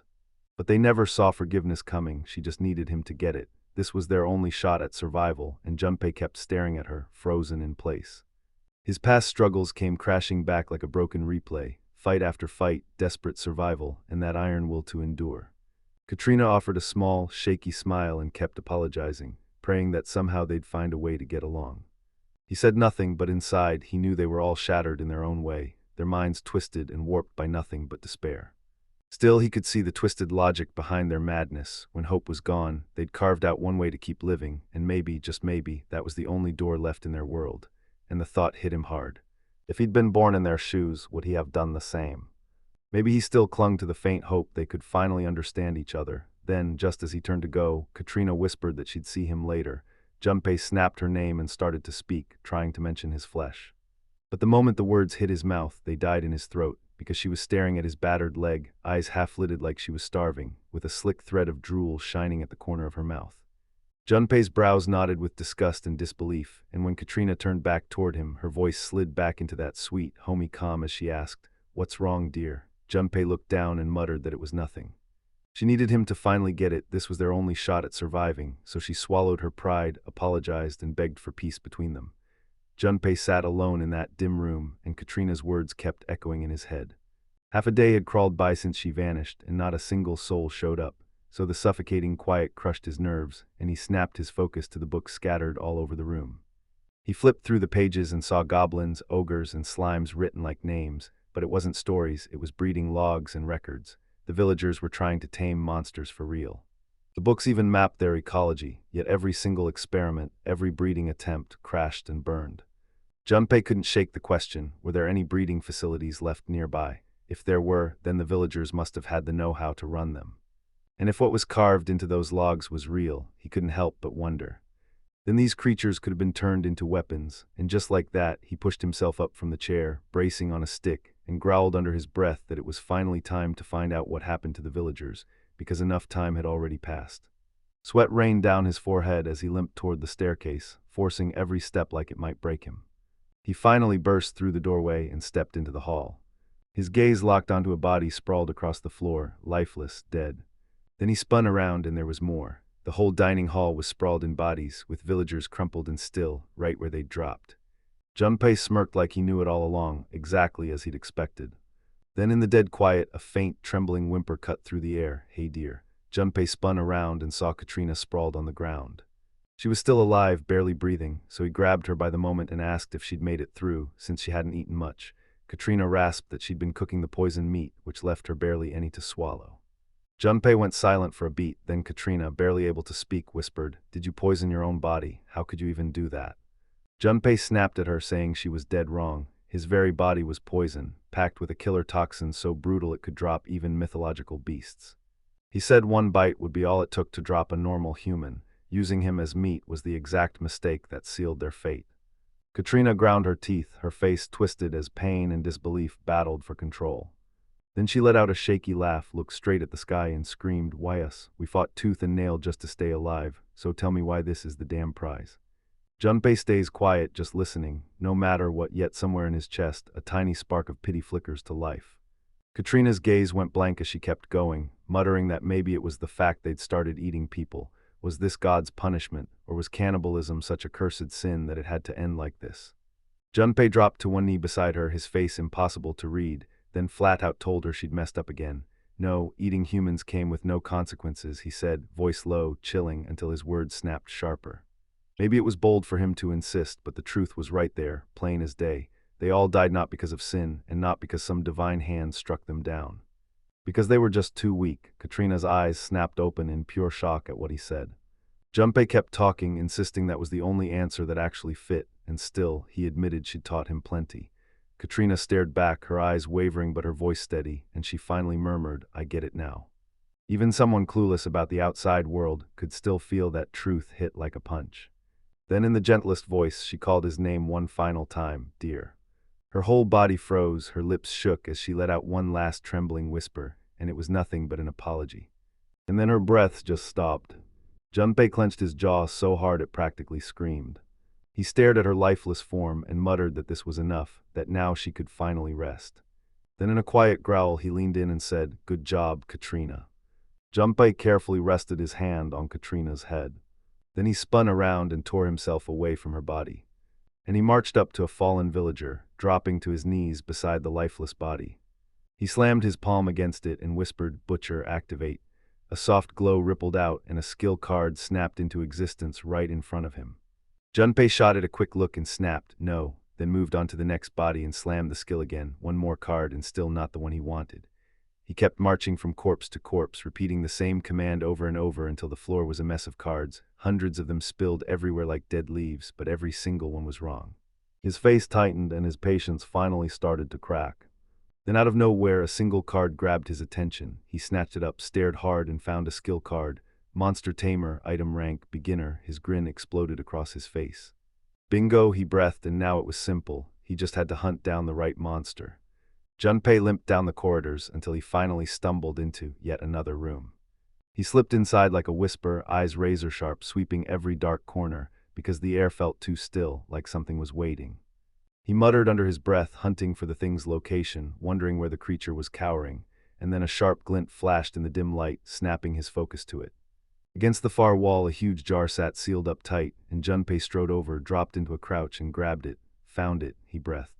He popped the lid off, and there it was, an eerie, see-through blob of pure slime, twitching and quivering inside the container. Junpei's broke into a huge grin. Everything inside stayed perfectly untouched. No contamination, no decay. He stared at them and thought, just like me, weakest of all life, right? But that's exactly why they could evolve the hardest, and he was going to turn these slimes into deadly weapons, quiet, easy to ignore, and impossible to stop. Junpei leaned in and whispered, then a glowing cube snapped into existence in midair, shimmering faintly right in front of him. He barked for the slimes to go in, and the squishy blobs obeyed, sliding inside like living gelatin. As they disappeared into the storage box, he flashed a smug smirk, because once his leg fully regenerated and his next experiments were ready, he swore to himself he'd finally get out of this place. A glowing window blasted into view before Kata Junpei, level 638, and he just stared, wordless. He finally got it. Survival in this warped dungeon meant he'd have to twist right along with it, and he swore he'd cling to his life no matter how messed up the world got, and just like that. Junpei snapped around and started moving again, descending deeper into the pitch-black unknown, while one cold, iron thought slammed into his head, then I have to kill them. Meanwhile, way up in the god's headquarters, Hidari leaned in and watched through the divine mirror with a wicked grin, then whispered to himself, "All right, he's finally grown up enough to be worth my time." He spun toward the goddess Chenny and demanded to know how Junpei's meeting left her failing, only for her to answer in a soft voice that she honestly didn't know. But it hit her hard. He looked just like Hidari himself. Then Hidari erupted into roaring laughter. "What the hell is she saying?" he blurted, still chuckling like it was the funniest thing ever. Geez, yeah, I'm into this. Chenny didn't add another word, her face tightened and her eyes sharpened to knives. Then Hidari's voice cracked through the air like thunder, barking an order like the heavens had to obey. Now set forth. Slash deeper into this dark, grisly dungeon, keep hunting through the pure madness. Then right inside his head, a whisper slid in, meant only for Junpei. Entertain me more, take to Junpei demanded. Junpei sank into deep thought as he trudged down the path, and that suffocating dungeon silence crushed down on his chest, because he realized if he wanted to survive this nightmare, he couldn't stay himself. He had to get just as brutal, toughening his heart to match every cruel step ahead. Junpei snapped himself back to focus. He'd proved to everyone he could survive anything. With that iron resolve burning in his chest, he stood right in front of the looming door, feeling the next crushing challenge push in from the other side. He mumbled under his breath as he stared at the frame, wondering what was on the other side and what kind of horrors would dare to greet him there. The second he stepped inside, thousands of knights surged to attention in front of him, forming a brutal wall of armor and steel. Junpei froze, his breath catching as disbelief hit him like a punch. He froze, eyes wide as his mind sprinted armored knights, a whole swarm of humans, and then the truth hit like a punch. Oh no. He snapped to himself that this was going to be catastrophic, right as the knights surged ahead with killer precision, their swords flashing and carving through the air as they crashed into the attack. Junpei barely squeezed out of range at the last second, dodging their blades by a hair, then snapped his stance back in place and instantly kicked on his appraisal. The Rhindal Imperial Army, once human soldiers, now came with danger labels from D to C, but together they screamed S+. Trapped in this dungeon by a spacetime distortion, they'd already snapped, lost their humanity, and become monsters with terrifying brains. Junpei snapped internally, sick of the swarm surging at him again from every angle. His eyes snapped across the chaos as he begged his body to find the safe zone. Then, far off, a glowing barrier lit up the distance, and relief slammed into him like a wave. He didn't hesitate for a second. He launched into a full sprint toward it, dodging between knights as their blades clashed and screamed all around him. One razor-fast strike was all it took to drop the first knight, and with that same ruthless, endless rhythm, one enemy after another dropped, each defeated with razor-sharp precision as he hacked his way forward. Finally, he burst into the safe zone, and the knights immediately stopped dead in their tracks, frozen like someone yanked the strings out of them. Junpei stared at the frozen figure around him, then let out a heavy, drained sigh until he spotted a letter by his side, bent down to grab it, and couldn't stop asking why another one had appeared. The man tore out of the letter like he always did, chaos blazing, grinning like it was normal. Then he sighed that this unfortunate reunion was just another curse, and warned him the opponent on this floor wasn't a fighter at all, it was an entire army. He kept going, saying if Junpei truly wanted a real showdown, then to take on an army, he'd need an army just as strong, standing right beside him. Junpei's eyebrows snapped down in sync, and pure irritation flashed across his face. He kept pushing forward, convinced Junpei was planning to unleash long-range blasts or hurl stuff from inside the safe zone, but that dream would crash hard because their magicians could summon defensive shields strong enough to stop anything he threw. So the man snapped out his reply in plain narration, and Junpei's only real play was to bolt, because that tried-and-true escape tactic never misses. He said with a bitter little laugh that he once thought he could just run away long enough to level up and then smash the easy monsters. But this time, there weren't any weaker mobs to grind, so Junpei's level never budged from the exact moment he'd first walked in. Then the man basically told him, at least run hard if you can, and Junpei went quiet, pure disappointment crashing down on him like dead weight. Then the man whipped out a flying carpet like it was a magic trick, and as he reenacted how he once rode it through the sky to outmaneuver threats just like these, he made it feel downright legendary. He bragged that outside here he was a famous adventurer, so of course he'd lug around a pocketful of handy tools, and with a dramatic flourish, he bolted out of the room without warning. June stormed away, stunned, and once again left standing all alone. Junpei muttered that even this weird guy looked like he was about to run out of op. But right now wasn't the moment to lose focus and start worrying about anyone else. Junpei snapped his gaze to that massive army, then mumbled through steady breaths, if they came swinging with numbers, good luck, because he had an army of his own. A confident smirk snapped onto his face as he called his box into existence. The lid creaked open and the slimes burst out in a roaring surge, spilling forward like they couldn't sit still. The knights stayed locked in place, shoulders tight and ready to snap, and Junpei's grin spread even wider. He barked the order in his head, and his slimes surged forward to attack. The slimes didn't hesitate, they surged straight at the knight, and a bunch crashed into his armor, clung tight, and hissed like they meant to tear him apart. While everyone else suddenly swarmed the enemy magician, the magician snapped into panic and blasted flames, torching several slimes in one brutal burst of scorching fire. Junpei clicked his tongue, a spark of irritation flaring as their fire magic cooked a chunk of his slimes, still salvageable but definitely a pain. The knights snarled as slime kept hammering them non-stop, their formation buckling under the relentless onslaught. While everything exploded around him, Junpei calmly dropped into a seat and muttered that this fight would drag on for ages, so he might as well catch a nap. After a while, Junpei snapped awake, stretched every inch, and let out a long yawn like nothing could touch him. He popped up from his seat, raised his mug, and took a slow, satisfied sip of coffee. He told himself it was a stroke of luck he'd swiped useful supplies from the village, especially those coffee beans, and for a moment he felt a little smug about it. Junpei stepped out of the safe zone, scanned the battlefield, and realized every single knight and magician had been wiped out completely. Junpei muttered that the rest of the slimes would finally get their hard-earned meal. Slimes spilled out of the box at once and tore into the corpses, chewing everything up with relentless, clockwork hunger. Junpei stared down at his toxic blood and swore to himself that he'd unleash the few thousand slimes he'd been breeding, letting their poison crawl across every inch of the floor. After all that chaos, the end was unavoidable. Every living thing that once called this place home got wiped out, and now there's only silence, with nothing left to serve, nothing left. Junpei watched the little slimes devour that baby-sized nourishment with icy calm. The slimes twitched and bulged as they kept getting bigger, and he silently demanded they feast, multiplying into a growing swarm. His dear pandemic slimes, he thought, and a dark smirk curled across his face.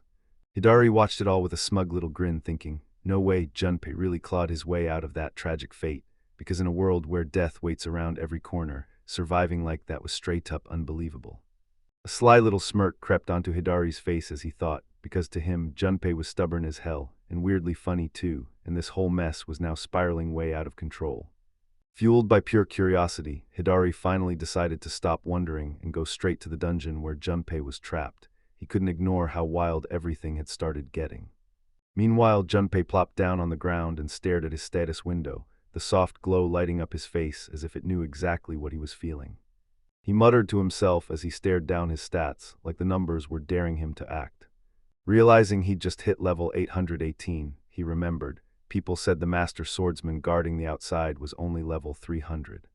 Junpei told himself he wasn't trying to brag, but with power like this, he'd absolutely stand with the strongest out there, and taking out those bastards would be nothing more than an easy little slice of cake for him. So he yanked himself back and told his own mind, think escape first, act later, before he touched anything else. Junpei's thoughts got cut off the second footsteps thundered down the passage, and a nearby voice snapped in disappointment, calling it a total letdown, so Junpei vanished immediately. One of the guys finally snapped and blurted out, pissed and baffled, why was this dungeon so dead? After all that walking, not a single enemy showed up. The other dude shot back, annoyed, saying he had no clue either, and then pointed his finger right at the first guy like, you're the one who demanded we come here. What? The group kept talking, and the more they chatted, the weirder it all felt, especially after that empty village they'd just passed, because now the chill was creeping in for real. Junpei squinted hard, mind racing. What the hell was happening, and were these guys actually adventurers? Then boom, a familiar face popped into view. Junpei's mind snapped into shock the moment he recognized Sakakibara Kenzuya, one of Kaido's gang, his face flashing back with terrifying clarity.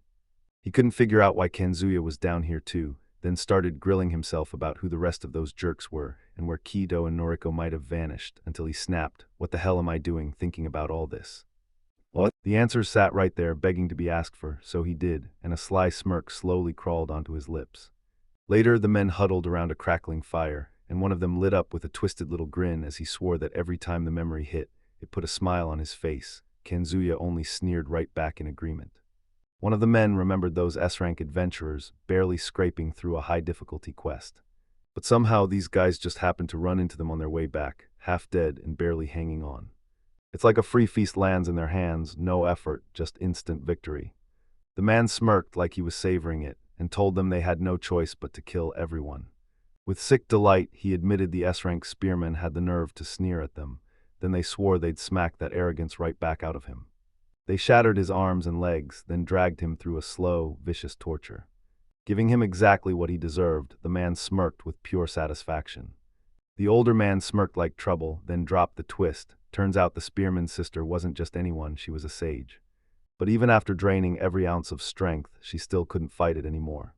They brutalized her, abusing and torturing her to the bone, then made her spearman brother helplessly watch every single second. The old man leaned in and said that frying them all through the head afterward, that crackling hit, was the sweetest rush he'd ever felt, right after the sister's. Another guy jumped in with wild excitement, bragging that the massacre showered them with a mountain of experience points. Now they were all over level 200, and Kanzuya crowed even louder that they'd climbed to S rank 2. The men shrieked with wild confidence, insisting they had more than enough.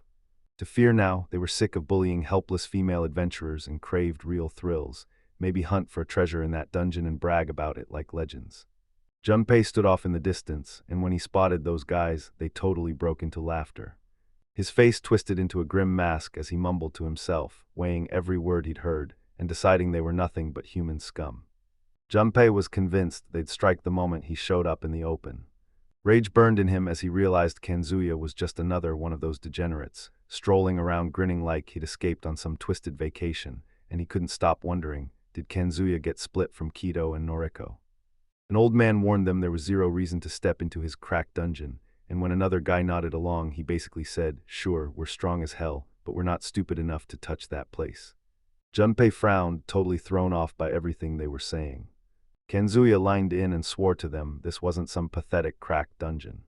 He swore he'd seen the dungeon entrance before and knew the exact spot, but the old man waved him off as if Kanzuya was just messing around again, until Kanzuya snapped back that he wasn't kidding. He then said he'd spotted someone he knew storm into that dungeon, only this person's stats were shockingly low, way worse than anyone they'd ever laid eyes on. Kanzuya smirked and decided with absolute certainty that Junpei had to be dead by now. Junpei froze mid-breath as it all clicked, because what they just said made it sound like they accidentally found yet another doorway into that cracked dungeon, like some dimensional glitch smashed their roots together. He said this dungeon wasn't just miraculous, it was outright chaos where time and space twisted without warning, and hey, it had already gulped down an army of thousands, so a few puny parties meant nothing to it. Junpei decided he'd wipe them all out, except for that one little bastard, the one he spared for some reason. He reminded himself first strike wins every fight, and then he leaned back against a rock, ready for trouble. A sly smirk slowly crawled across his face like it knew something he didn't. As he pondered his next move, all four of them stared back with levels way past 200. Meanwhile, the old man barked curses at the top of his lungs, saying he didn't care what dungeon this was at all, and he made it clear they weren't walking out empty-handed after coming this far. Someone asked what they'd do if other adventurers already snatched all the treasure, and another voice answered flat out, they'd kill, rob, and take it back. Then someone chimed in that the girls should be left for him first since he wasn't into corpses. Then 2 feet stumbled into the firelight, and Kanzuya mumbled that it was finally time to move, until his voice died as a brand new presence showed up. Clutching himself in bandages, Junpei pushed outside the group and let out a shaky, apologetic murmur like he couldn't take it anymore. One of the men snapped with rage, barking that he wanted answers, right now. Junpei answered in a small, shaky voice. He said he'd been trekking around with his friends here and begged, "Kind sirs, please, could you point me to the way out?" The men shut their mouths for a beat, then Kanzuya finally spoke up. "Sure, we'll lead you, as long as you hand over all your money and valuables." Junpei answered politely, but he shook his head and admitted he didn't have much with him. While the men huddled close, one of them leaned in and whispered to Kanzuya, asking what to do with this new guy. Kanzuya shrugged coldly and said they could shove him into the line as a meat shield, or just wipe him out somewhere on the way. Someone else hissed that they'd already stayed here way too long and should scram back now, and the old man shot back that with some brat running loose, the treasure was probably long gone. The whole group shot Junpei vicious glares, and the old man barked at him to prove what he had. Junpei snapped into obedience and agreed to do exactly what they ordered. Then out of nowhere, Junpei exploded forward and drove his fist straight into the man's eyes. Blood erupted into the air, and then a hellish flood gushed from the man's shattered eyes. Everyone froze into stunned silence, and then Junpei said, ice cold, that he was about to show those scum exactly what he had. The old man grabbed his head, screaming in unbearable pain as blood burst from his body like a violent fountain. Kanzuya and the other man sprinted straight for Junpei as he clenched his weapon tighter. With a blur of speed, he slipped every strike like they never had a chance. In the blink of an eye, Junpei was behind the man, whispering a murderous plan straight into his head. He thrust his dagger forward, but the man snapped it away at the very last second. Juin's eyes shot wide in shock at the sudden counter. A violent crack of light erupted between them, and he jerked back on instinct, desperate to put distance between himself and the group. He didn't say it out loud, but deep down he knew he couldn't take them head-on without trouble. After all, this was his first real clash with humans, and his inexperience was starting to bite hard, but now there was no turning back. He let out a long, heavy sigh, like it was dragging straight out of his chest. A sly smirk crept onto his lips as he got ready to go. All right, time to kick this show into motion. Junpei stood before the adventurers, and the moment crushed down on him like an invisible storm. Then his mind snapped into focus, because he wasn't fighting one enemy, he was facing four. One of them crumpled under his poison, leaving a silent body as proof of how ruthless he was, and he forced himself to keep the other alive for later. So for now, the only real threat left shrank to the last two people standing right in front of him. Junpei locked them in a cold, razor-sharp stare, his eyes sliced through the tension like a threat made of steel. The last few men dug into hard fighting stances, eyes locked on him, all of them waiting to pounce the instant he made one mistake. One of the men leaned in and hissed to the others, "Cover me," as he fueled a brutal S-grade spell, so strong it would wipe Junpei out and scatter him across the dungeon floor as nothing but burning cinders. A colossal magic circle erupted above the spellcaster, bathing the battlefield in a terrifying, doom-soaked glow like the world itself was about to break. Junpei stood frozen in place, shoulders tense and eyes sharp, feeling the heat crawl over his skin before the attack even took shape. The spellcaster blasted the ancient fire phoenix into existence, and with a roar of flames, a hulking, blazing phoenix dove straight at Junpei, while he flashed a smirk that screamed defiance and pure madness as the air. Heat surged around him, and his body jolted as if it couldn't take the burn. In those scorching seconds, it all clicked. This heat wasn't just brutal, it was everywhere, and the blast zone was so huge he had nowhere to run. No matter how hard he tried to dodge, it still wasn't enough. He was trapped in a corner, staring at the mess and demanding, "What can I possibly do now?" Junpei clenched his fists so hard his knuckles went white. Then he dropped into a low crouch, threw his arms up to shield his face, and yelled in his head, "Let it hit, I'm taking this," before forcing himself to stand his ground no matter what it cost. The blazing phoenix tore into him with a roaring inferno, but Junpei dug his heels in and stood his ground. Enduring that burning agony as it ripped through his body, then one of the men blurted, "Did we finally kill him?" Junpei gritted his teeth through the torture, knowing this was the whole reason he poured so many points into HP, because someday survival would come down to raw, brutal endurance. As the flames died out, that colossal phoenix crumbled into ash, and smoke swelled into a heavy, choking cloud that hung in the air. Seconds later, the smoke finally cleared, and Junpei was standing there, unbroken and perfectly alive, with nothing harmed except the heat still rolling off his clothes. Junpei's smirk snapped onto his face the second it clicked. He lived, barely. With HP holding on by the skin of his teeth, he somehow stayed standing against a spell that strong. The men flinched, caught in pure disbelief, because that bastard was still breathing, like fate refused to kill him. In a single heartbeat, Jun exploded forward at blinding speed, tearing across the battlefield and cutting right through one of the men before he could even register what hit him. That last surviving man shoved logic into his head, convinced Junpei was lining up a flank strike from right behind him. But just as he tried to react, Junpei burst back in behind them, swinging a razor-clean slash that dropped one man, while his gun snapped up and pinned the last target. Just as he finally got it, he wasn't the main target. The first man's blood went cold and panic snapped through him. He yanked the trigger without a second thought. Both men crumpled to the floor in an instant, lifeless, stone still, while their bodies hit the ground with brutal thuds that echoed through the empty, barren chamber.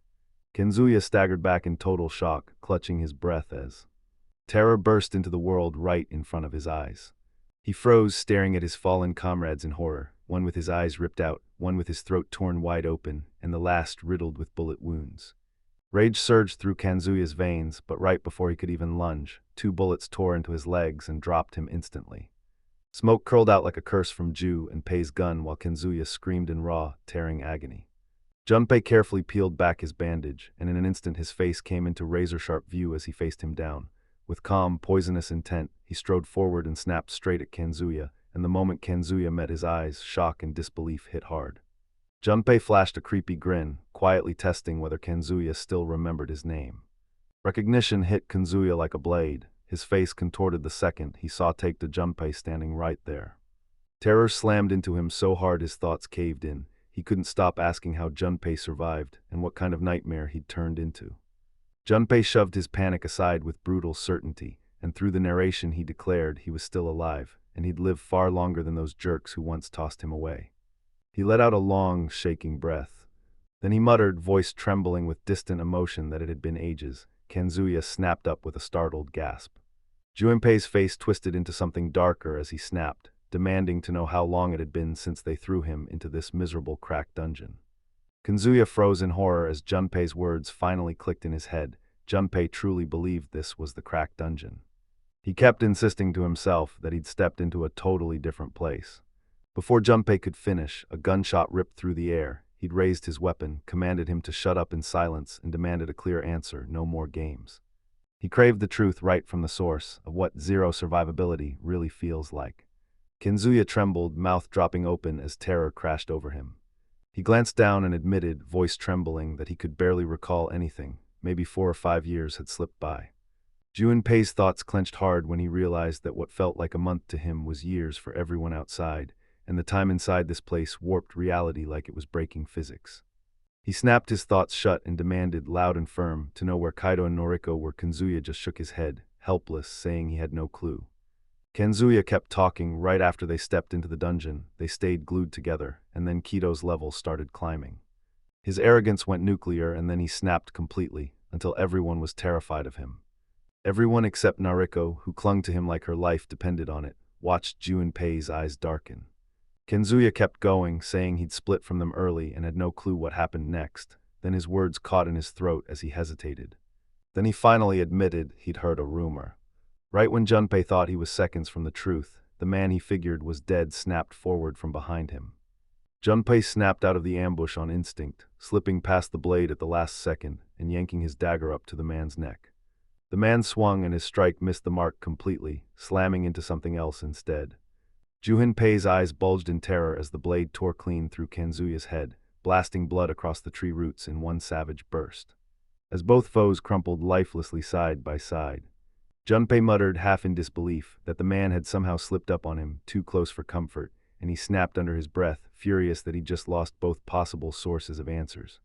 Junpei went stone-cold silent, sweeping up every unanswered question like shattered glass. Rage simmering in his chest, he muttered about what that bastard was about to say concerning Noriko. Then, just like that, he got zero answers. He let out a long, crushing sigh, convinced there was no point in guessing what happened to her. He'd learn the truth the moment he escaped this labyrinth, but deep down, something still felt horribly wrong. Then it hit him, he never even used poison on that half-dead attacker from earlier. But the people he poisoned before, they dropped dead on the spot. A brutal realization hit him. His toxin had mutated into something way stronger than he ever imagined. This poison wasn't just strong, it was downright monstrous. He knew the dungeon never stayed still. Its halls kept warping, and the floors flipped without warning. But everything those guys showed him left him stunned.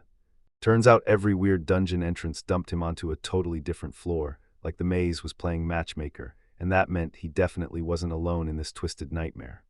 The old man who dropped all those messages before vanishing had to have gone through the same wild, mind-bending distortions. Junpei figured it out. This wasn't just a warning. It was proof that the old man, or maybe a whole group, had already wiped these floors clean and pushed deeper into the dungeon. Junpei's smiles vanished, replaced by grim faces, and he saw that after all that hard-fought progress, the survivor count was still stuck at 0. He sank into deep thought, standing perfectly still while the dungeon buzzed and throbbed all around him. With the odds crushing down on him, he refused to look back. There was only one way ahead, and it meant fighting on, clawing forward no matter what. He had no choice. He could only fight and claw harder and harder if he wanted to see even one more day in this living nightmare.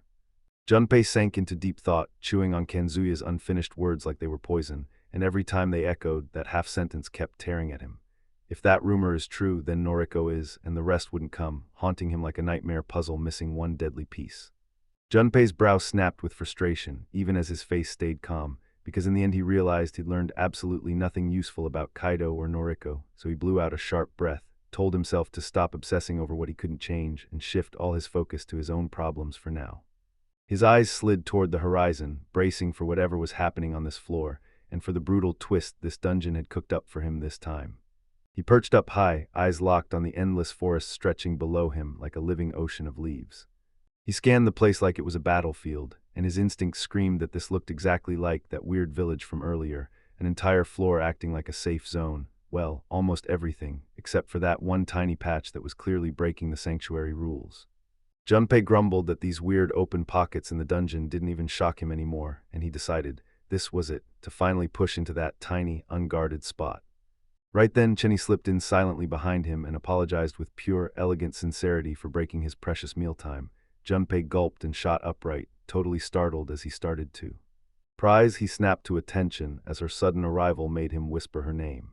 Cheney flashed you a soft, graceful smile and said, "Wow, it's been ages since I last saudicated you in Pasama." Junpei caught sight of her Cheney and instantly froze, right on cue, still strutting in that bizarre outfit like she owned the world.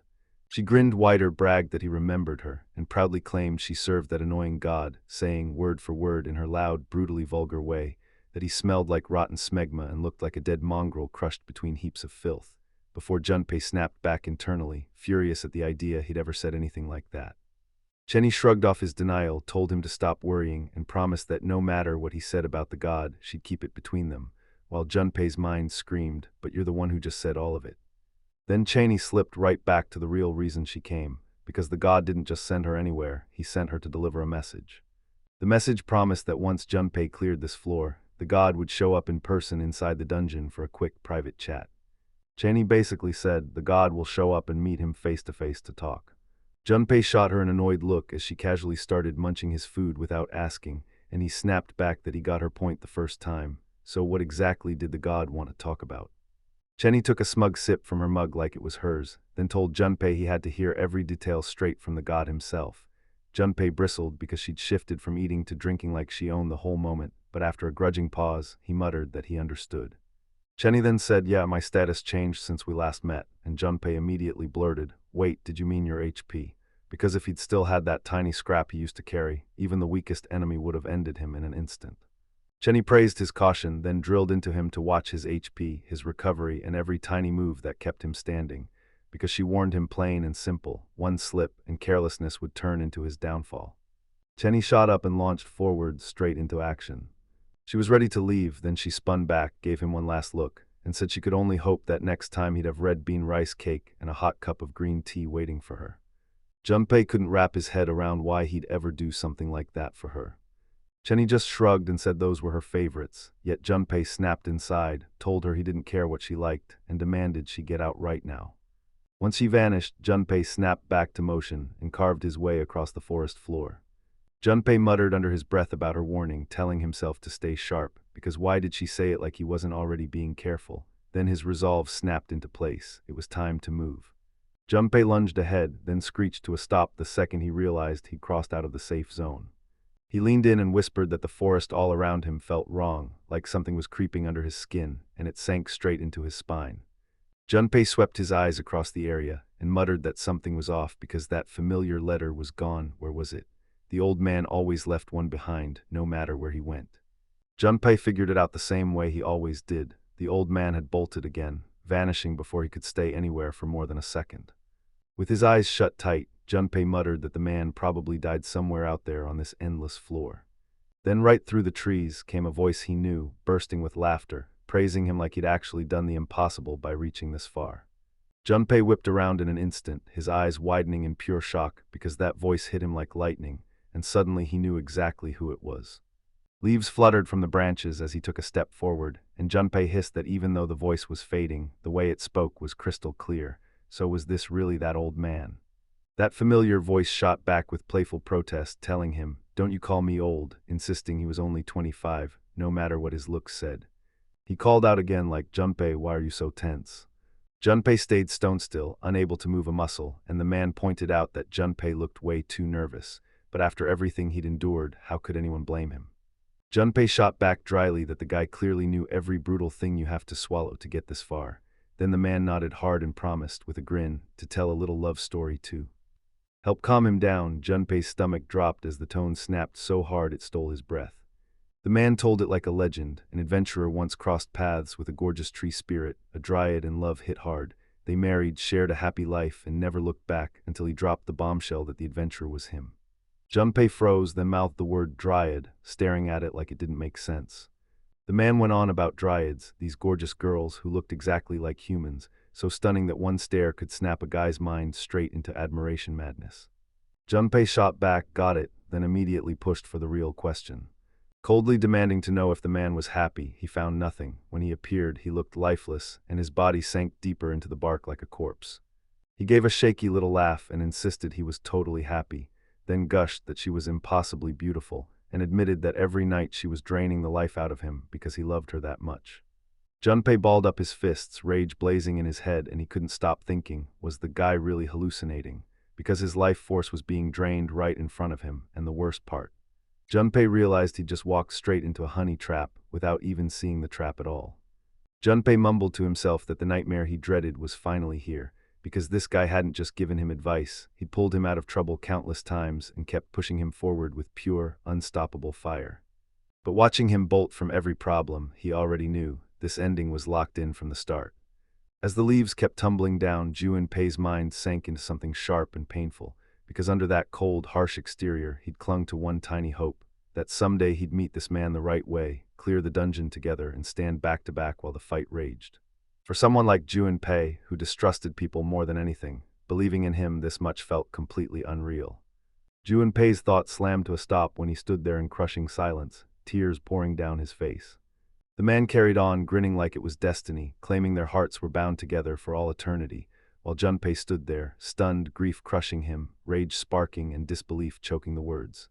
At last, Junpei snapped back, then pointed it out. It wasn't only their hearts sinking, her tentacles were fusing together too. With every last one of his openings, too.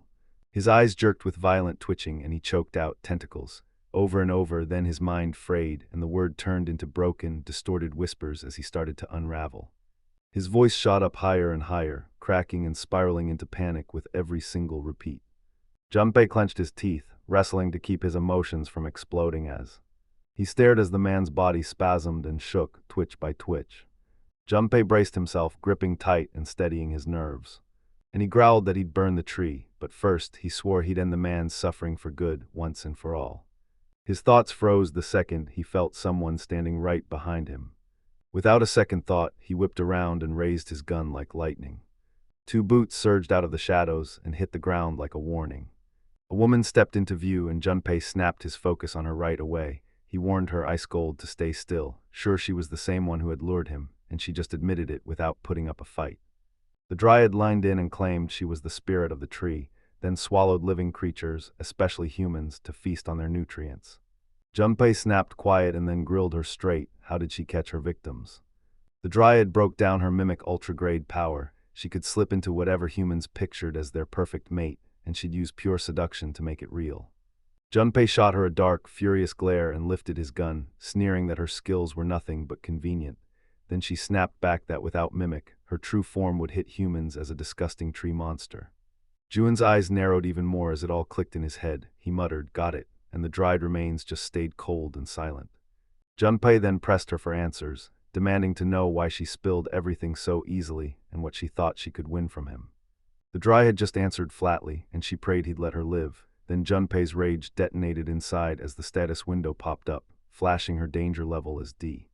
The woman who'd dried stood frozen, eerily calm, her face unreadable as the forest light flickered and slid across her, while Junpei's eyes blazed with raw fury, his gun locked on her head. Rage flared in Junpei's eyes, pulling every muscle in his face tight as his teeth ground together, like he was 1 second away from snapping. The tension between them turned sharp and heavy, like it could snap and shatter any second. Junpei pressed her to answer before she finally spilled her real plan, why she didn't pull the same stunt she used on the man whose body now hung lifeless against the tree bark. With eerie calm, she told him the man was already giving her everything she needed, and any more would turn poisonous in her body, for real. Just then, the man's frame twitched weakly, like her words had teeth. Junpei snorted and said, "All right, I've got one last question." He figured other adventurers had clocked her mimic skill too. Then he leaned in with icy fury, pressing her hard, demanding to know how she kept surviving them all when she was basically a walking, free EXP jackpot.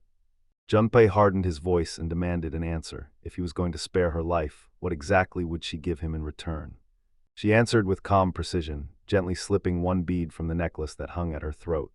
She raised that shimmering bead toward him and declared it was a dryad's tear, legendary recovery medicine, and Junpei shot his hand up, signaling her to throw it. Without a beat, the dryad whipped the bead at him and even dared him to nick himself and test it, so he'd see whether she was lying. Junpei shot the idea down on the spot and said he'd just judge it himself. One heartbeat later, a slow, dangerous smirk crawled onto Junpei's lips, then a sharp little cynical laugh burst out of him as everything clicked. Now he finally got it. She'd bribed every single person who stepped onto this floor with the same sacred thing. The status window didn't lie. Dryad's tier ***, an item ranked *legendary ***. It could heal every wound except death, and it only worked as long as the Dryad who made it was still alive. The Dryad nodded and revealed the real reason. Every adventurer who found her always decided to let her live. Junpei gave a small grin like he just realized, yep, she really did throw him a tempting offer. She pushed on, insisting she hated fighting and only craved enough nutrients to keep breathing, while Junpei muttered under his breath, letting dark amusement crawl over his thoughts. He added that what she was doing did seem peaceful depending on who you asked, until the Dryad stayed perfectly calm and shot back that humans do the same thing, too, living off nutrients pulled from other living beings to survive. Junpei slammed the conversation aside and demanded answers about the man tied to the tree, what would actually happen to him. Rage filled his voice as he pressed for the truth, and the Dryad woman replied that she'd keep draining his nutrients for months more. The man dropped into total silence, his body turning limp, while Junpei stood his ground in front of them and muttered, cold as stone, that this was always the only outcome. Junpei then leaned in and told her he'd poured everything into agility, so she wouldn't have to worry about him needing full recovery items anytime soon. The Dryad went silent at his words. Junpei kept going. Just because he thought he couldn't die didn't mean he wouldn't take a hit. He honestly believed he was done for when that brutal IOE attack slammed into him earlier, and he'd admit it. That medicine was pretty tempting. Junpei lunged in and cut her off before she could finish trying to answer. He yanked the gun back up, snapped the barrel right to her face, and swore that no matter what the item was worth, he couldn't stand her, his voice turning icy and merciless. The Dryad's smile vanished into pure darkness. She challenged what he meant, pressed him to think hard about his next move, and made it crystal clear. The medicine she carried was worth way more than any thrill he'd get from killing her. Junpei nodded with total confidence, fully admitting she was right, no hesitation, no doubt. His face contorted with raw fury, and he hissed that she should die. Without a single warning, he yanked the trigger and drilled the dead center of her forehead, boom, so hard her head snapped straight back. And she slammed into the ground with a hollow, lifeless thud. Her disguise snapped, her mimicry fell apart as her body shriveled into a twisted, veined tree trunk, tearing the truth wide open. Junpei loomed over the corpse, breathing through clenched teeth as he swore he'd grab the mimic skill first. He pressed his hand into the Dryad's dead trunk and triggered the butcher. Then a glowing skill card popped into the air, copying the ultra rank with no time limit at all. Junpei snatched it instantly, grinning at the perfect get. He smirked, cold as ice, and vowed that once he clawed his way out of this dungeon, he'd unleash that skill on those guys, turning it into one of his deadliest weapons. Junpei then shot a look at the man fused to the bark, and his eyes still flickered weakly, like the last thread of life slipping away. Junpei inched closer, then blurted out in a low, trembling voice, was this really the end? The man just wouldn't answer, so Junpei shouted again, because this body still remembered what the man had always done, watching over him, saving him, guiding him, and keeping him alive through this nightmare, and if that man hadn't been there, Junpei would have died ages ago. Junpei lurched forward, yanked his gun up, and grit his teeth as that horrifying motion came for him like a claw. He swore to the man he'd crush his suffering, just a little at a time, and promised to scoop up his EXP and skills so all his hard-earned progress wouldn't go to waste. Tears streamed down his cheeks as he leveled the barrel at the man's head, whispered a final goodbye, and thanked him one last time. A thundercrack of a gunshot ripped through the forest's silence. Smoke billowed from Junpei's muzzle as his face twisted into raw darkness, grief swallowing every feature, while the man froze and blood pooled from the wound at his skull. Junpei inched forward, brushed his hand over the body, and murmured the butcher's activation like a curse coming to life. A card snapped into existence out of thin air, and right in front of him, a rare drop hit, the anklets of evasion. Junpei snatched up the card, frozen in disbelief, and when he finally realized what it meant, his jaw dropped like he'd just been hit with the truth. Thoughts hit like lightning in his head. His butcher skill had leveled up to ultra grade, and under its rules, any skill beyond rare he dared to claim, like Mimic, was supposed to drop guaranteed. His eyes snapped wide, something felt wrong *, so he took one step and then bolted into a sprint with sudden urgency, unless. That one thought struck him like lightning, and he couldn't see any other way. Junpei sprinted harder, his heart hammering as his gut led him forward. Then he spotted it, the doorway to the next floor. He barreled straight at it, eyes sweeping every inch around it, praying that there was more here. Then his eyes snapped to it, the familiar slab lying on the floor. His chest seized the moment he spotted the slate. Before his brain could even hesitate, he snatched the card next to it. A familiar flash hit the screen and the man popped back into view. He blared a loud greeting to Junpei, laughed like crazy, asked how he was doing, and kept apologizing for not leaving a note on the last floor because that place was pure chaos. Relief hit Junpei the moment he heard that familiar, cheerful voice, warmth and grief crashing in together. The man kept going, saying that if Junpei was reading this, then he'd finally gotten the Dryad's tear, and now he had to use it wisely. The man blurted, still reeling, how stunned he'd been to see the guy who had captured him earlier. Noticing the man's voice sounded exactly like his own, Ju and Pace lit up with crushing relief as tears poured from his eyes. Then the recorded message hit. The captor hadn't feared him at all, but feared what would happen to himself. And the man couldn't help but wonder out loud if his own way of talking really was that frivolous. With a grin, he went on, sure, Junpei might have mixed him up with that guy, but there was nothing to be scared of, not even a little, and he proudly bragged, I've got retrovision, and nothing like that is gonna take me down. The tape kept rolling as he raved about Chick's provocative outfit, swearing he'd almost lost control, then laughing that he already warned Junpei about her, too. He even joked that the guy was around 25, but when he started to say more, he cut himself off with a mischievous giggle and insisted it was a secret. Finally, the man snapped that he'd said enough, leaned in and told Junpei to remember one thing, this old man would never die. With a bright, cheerful goodbye, he vanished into thin air. Junpei flashed a gentle smile and told him, I'm counting on you just like always, and then the message vanished. Junpei grinned again, buzzing with fresh excitement, and muttered that the old man had ignited a need for retrovision in him too. After a beat, Junpei stopped in front of the next floor's entrance, jaw set. He was sure that creep of a god was going to show up and face him there. Junpei shoved the door open without a second thought, and thick smoke slammed out, snaking around his legs while the hinges screamed. Lost in the choking smog, the god Hidari stood there, staring through the haze. Hidari flashed a smug smirk, saying Junpei looked like he was doing just fine, while Junpei stayed cool and admitted, yeah, it had been a while. Junpei squared off with Hidari, and the air between them felt heavy with every second that had led here, quiet, tense, and impossible to breathe through. The god loomed with unsettling charm, playing the part of both a menace and a king. Hidari the god dropped in with a laid-back cheer and told Junpei he looked like he was doing okay, and Junpei just managed a half-smile back. Yeah, it had been a while, but you could feel the heavy weight in his expression. They froze in place for a breath, staring each other down in total silence. Then Hidari broke it, a relieved smile in his voice as he said Junpei was doing fine and asked, did something good happen? Junpei let out a heavy sigh and blurted out his act, saying there was no point pretending he didn't know, while Hidari had been staring the whole time, and with a smug chuckle, Hidari basically confirmed that Junpei caught on right away. Junpei hit him with the truth. Hidari had shoved him through disaster after disaster just to entertain himself. So if that's God's plan, why isn't Hidari watching? Hidari burst into another laugh and admitted, yeah, that made total sense. But Hidari snapped that Junpei was acting way too cold after all that time apart. Junpei's eyes darkened, like a storm rolled in behind them. Fists clenched, Junpei snapped that the man should drop the nonsense, because everything he'd endured was Hidari's twisted little show, and now he dares to expect kindness. The thought made Junpei sick.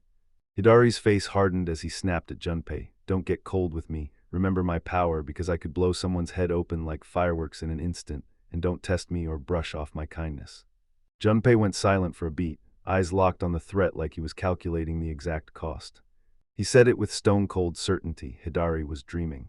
He claimed his choice was made ages ago, the moment he devoured the no-life king's flesh, and from that day on he swore he'd never bow to violence again, whether it came from Hidari or Kido. Hidari swallowed his reaction as Junpei shot him a hard glare, then Hidari suddenly burst into a roaring laugh. He told them this was exactly what made him adore Junpei, like, really adore him, no doubts at all. Then he leaned in and said, all right, enough games, time to jump into the real topic. With a sharp snap, Hidari conjured a chair and table out of thin air between them, then pointed at the seat and urged Junpei to sit. And he straight up warned me this wasn't some casual chat, it was dead serious, with rules in that dungeon even a god like him couldn't bend. He laid down the first rule, the moment anyone steps onto a dungeon floor, they've got to be able to clear it, and that promise is simple, absolute, and unbreakable. He explained that even with a dungeon's no clear rate at 0, it didn't automatically mean it was doomed as impossible.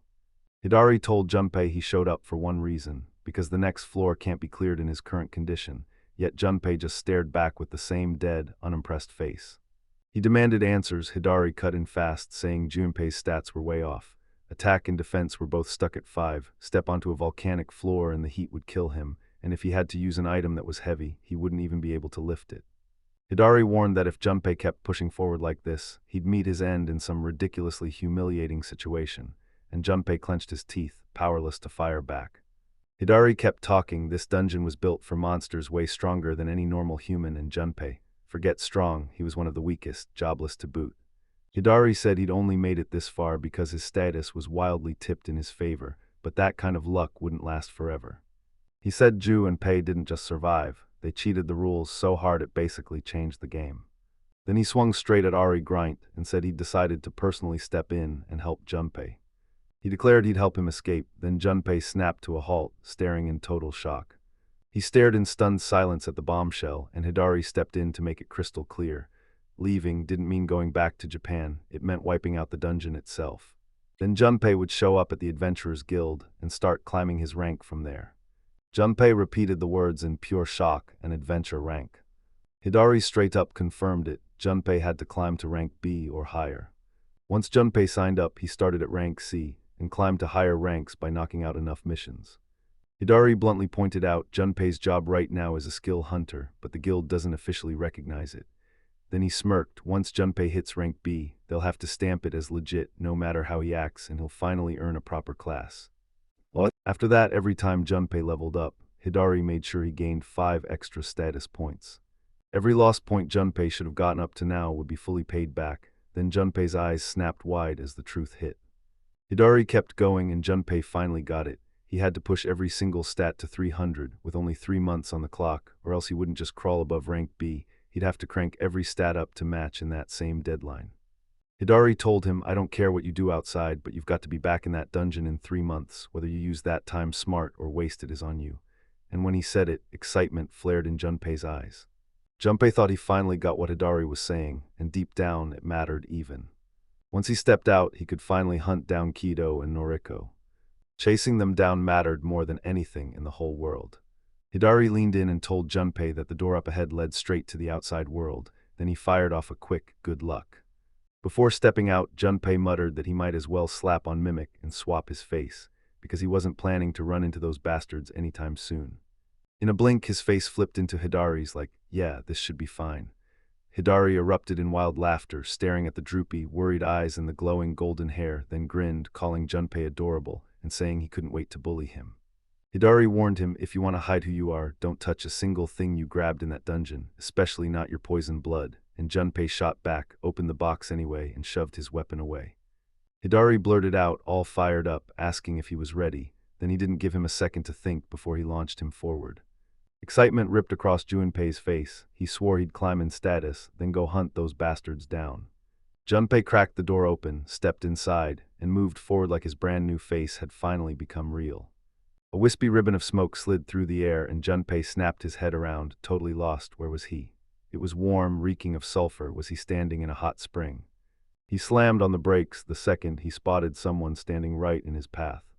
A naked woman turned toward him with slow, mesmerizing grace, tucking her hair behind her ear, and Junpei just froze, mouth hanging open. Her eyes swept over him with calm, curious focus, and his face erupted into a bright red flush as his mind screamed, is this really happening? Then she murmured something that sounded like hazy recognition. But her memory wouldn't come all the way back, so Junpei flinched hard. She stared him down, digging through her memories, then finally whispered, maybe he is, and Junpei couldn't even keep up with what was happening. Overwhelmed, he jerked around fast, blurted out an apology, and scrambled backward like he couldn't get away quick enough. The woman flashed a sweet smile and promised, I'll see you later, right to his face. Junpei stumbled into the next room, face still blazing red and head spinning, then whipped his gaze back like, no way did that just happen. He stared at the chaos like, what did I just walk into? Then Hidari flashed a grin, fully admitting he'd made the wrong move. Junpei barreled into him, slammed him to the floor, and rage was all over his face. Hidari snapped, demanding why Junpei was losing it, and Junpei just kept insisting he should be grateful for such great service. Junpei turned bright red, yelling at him to quit messing around and finally take things seriously. Hidari swore it was just a harmless slip, an accident. Afterward, he grumbled that it wasn't time for those two to cross paths yet. Then Junpei snapped and demanded who that woman was, and Hidari shot back, annoyed and prickly, that he didn't feel like explaining, and honestly, he really shouldn't. Junpei shot daggers with his glare, then shut his eyes tight, grumbling that no matter what it was, he'd erase it from his mind. Junpei snapped at him to get it right this time, and Hidari scratched his head like, yeah, I got you. With a snap of his fingers, a brand new door popped into existence, and Hidari grinned, claiming this one was finally the right one. Junpei shot back, I really hope so. The second he crossed the threshold, a naked woman appeared out of thin air, right in his face. Junpei burst out in disbelief, because it was happening again. The woman snapped into a sharp glare and Junpei exploded, cursing the god loud as hell, swearing he was done with this trash, while Hidari stood his ground, insisting this time, for real, they were headed to the right destination. Then bam, a knife screamed through the air and buried itself in the tree right by Junpei's head. He choked on a gasp, fully stunned by the brutal surprise. The woman huddled up tight and demanded to know his name, swearing nobody was supposed to be here. Then she snapped out that he could be a bandit. Junpei paused, searching for the right words, and right as the truth hit her, her breath caught in her throat, she stared, realized it, and blurted her thoughts out loud. Could he be one of the people they yanked from Earth? She gasped, and Junpei snapped to a stop, stunned out of his mind, while thrill lit up her face like a flare. Locked eye to eye with the woman, Juin's brows snapped together in pure confusion. His face went still, because his brain couldn't keep up with what he was seeing. He froze in total shock, words completely gone, as the wild encounter played out right in front of him, while she let out a light laugh, teasing his reaction like she'd just landed the bullseye with creepy perfect timing. Then she blurted, I'm getting dressed, turn around, and Junpei froze, stammering like crazy, totally blindsided. Without a second thought, he whipped around, cheeks blazing with pure embarrassment as he scrambled to get his face under control, while the woman behind him offered a gentle smile and let out a long sigh, like the pressure finally melted off her shoulders. Just a moment later, the woman slipped into her clothes and mumbled that Junpei only believed the ones with him were the ones who got pulled from Earth, but the truth hit harder. Plenty more people like them were scattered all across this world. Junpei pressed her for answers, demanding to know how she could tell he'd been taken. The woman shot back with effortless certainty, like it was plain as daylight.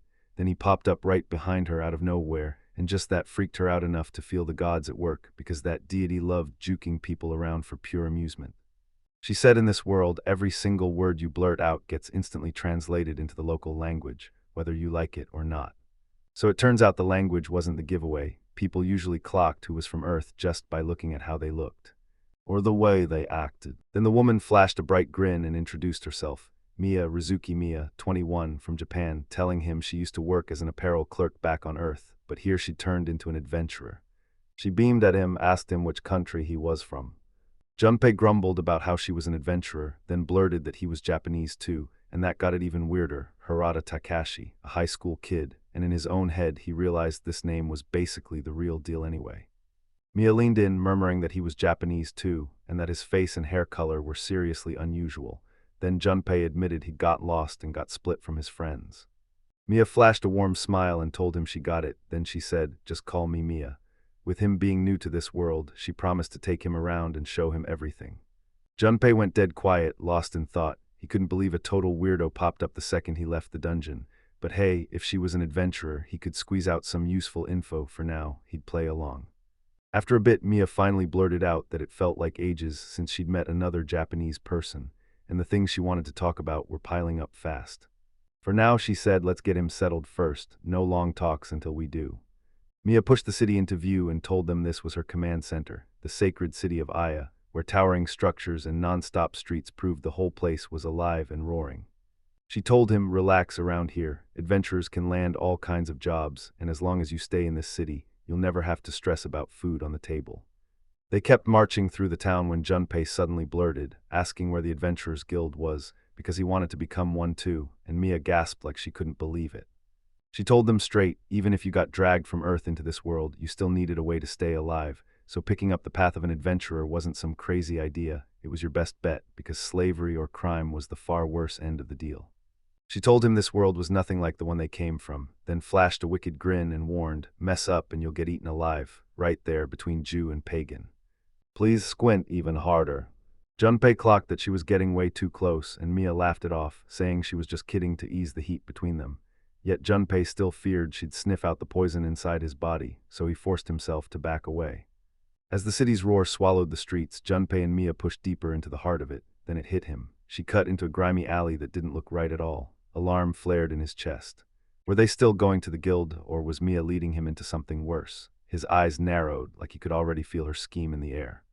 Mia skidded to a stop, shot up her hand to signal Jun to freeze too, and right ahead a bunch of cloaked men started closing in. A thunderous voice ripped through the crowd, demanding everyone clear the way for His Excellency, Bishop Sumno Cortesa of the Holy Church. Then she stepped forward, beaming as she greeted the citizens and asked how they were doing. From the crowd, whispers rolled out her title in reverent waves: Excellency, Courtesan, Her Holiness, every voice shaking with pure awe. Junpei stared, baffled, trying to figure out who the hell she was. Then a man suddenly screamed his lungs out, begging her for attention like his life depended on it. He begged the church for permission to let a young orphan in, telling them the kid had just moved near his shop and tried to steal from him. Yet he swore the church could save the boy, and the holiness stepped forward, watching him like a hawk. The man admitted the boy had stolen, but insisted this holiness always took in orphans and homeless kids. Then the bishop leaned close and whispered something soft. Then she locked eyes with him, sharp as a blade, and the boy froze cold. Terror erupted across his face.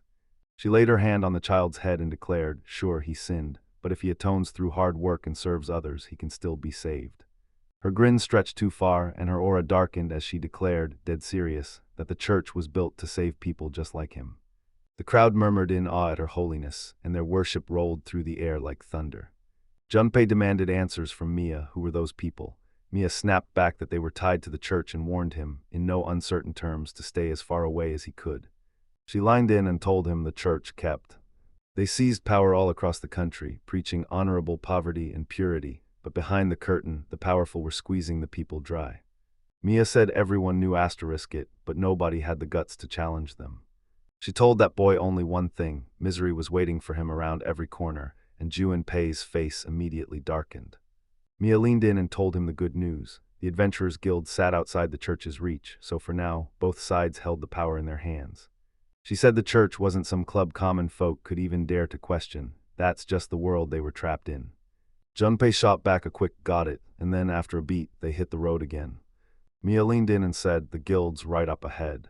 Then she shot Junpei a question: did he have a guarantor? And Junpei just stared back, totally baffled. Mia told him he couldn't register with the guild unless he found a guarantor, and that guarantor had to be loaded, powerful, and hold an adventurer rank of or higher. She tossed it out like it was nothing. Sure enough, someone just like her could take that role. Junpei blinked in shock and asked if she really was an A-ranked adventurer, and Mia puffed up with pride, declaring she was an advanced class thief, perfectly matching her title. Mia then grinned and said, "Since we're both from Japan, I'll be your guarantor." Junpei narrowed his eyes at her, studying every move like she might be lying. She'd stand as his guarantor, but could he really trust her? Sure, he didn't question the requirement itself, but if she turned on him, he'd be totally finished. He pushed his thoughts deeper and realized one thing: he couldn't afford to waste time hunting for a guarantor, because what he truly wanted was someone like that old man. Painful memories lunged back into his head like they'd never let him breathe. No, Junpei made his call. He swallowed his pride and apologized in a low voice. Then Mia shot him a curious look as he explained, "I'm not some pushover who blindly agrees, even if your intentions are still fuzzy." Mia stood there in silence, staring him down, testing whether he'd break, or stay hard enough not to trust her that easily.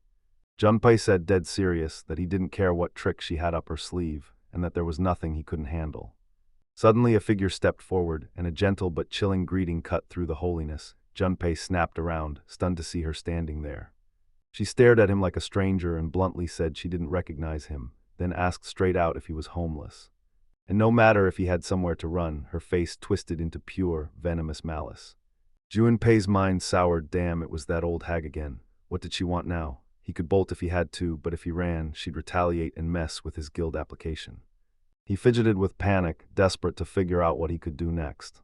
Before he even opened his mouth, Mia shot forward and said, bold as brass, that he wasn't homeless at all. They were just friends rolling back from a long adventure. The holiness's face flipped in an instant. She leaned in and asked, "So, are you adventurers?" Mia nodded, and the holiness let out a thoughtful hum. Then she flashed a grin and promised she wanted her guild and her church to stay on good terms, because she was never going to forget their faces. She bowed off with that holy calm, wished them good health, and slipped away like a graceful goodbye. Mia and Junpei stay locked in silence as she slips out of sight, vanishing like a punchline they can't catch. Mia let out this long, heavy sigh, sweat pouring off her brow, while Junpei stared at her, completely baffled. He leaned in and demanded, "Why would you even help me? We barely know each other, so tell me, why take that kind of risk? Mia pressed him on what he meant, and Junpei finally snapped the truth. She'd shielded him from the church. Mia went dead silent for a heartbeat. Then he shot back, asking if she wasn't just fishing for his gratitude, setting him up for a favor later, and Junpei snapped that no matter how she played it, a favor from someone like him would never be worth risking the church's anger. Mia flashed a sweet smile and told him he was hilarious. Yeah, he was a total weak, clueless rookie in this world, but man, he still gave off this wild aura that felt insanely strong. Junpei let out a tired breath, sick of hearing her talk. Then she finally came clean and admitted she was interested in him. She wasn't demanding instant trust. She was ready to win it step by step with everything she did. Then she leaned in and asked him straight up, would he team up with her and do her a favor? A soft grin crept onto Zhu and Pei's lips. He said he'd do it and he'd be counting on her too. Mia's face lit up like fireworks. She instantly zeroed in on the obvious problem, his worn-out clothes, and fired off, wait, is that really? A weird fashion trend, Junpei said there's a reason, but Mia shot back it was probably just that 8th grade syndrome, and Junpei immediately snapped, no way. They kept heading for the Adventurers Guild, trading casual jokes and stories the whole way. Meanwhile, deep in the crowd, 2 silent steps pushed forward, until a cloaked girl slipped out and walked alone, her face totally blank, eyes empty, like there was nothing left inside her. At the Adventurers Guild, the front desk woman calmly stamped the papers and said she'd register Junpei as a C-ranked adventurer. Then she warned that his rank could climb or crash based on how well he nailed his quest. She added that even the quests had ranks, and adventurers had to pick the right requests or risk biting off more than they could chew. She kept talking. Once the quest was done, he needed to slam the Contact Guild button on his status plate to link up with them through magic, and the moment the guild confirmed his completion, they'd hand over the exact points required to climb his adventure rank. Then she wrapped it all up by wishing them a life of awesome, rewarding adventures.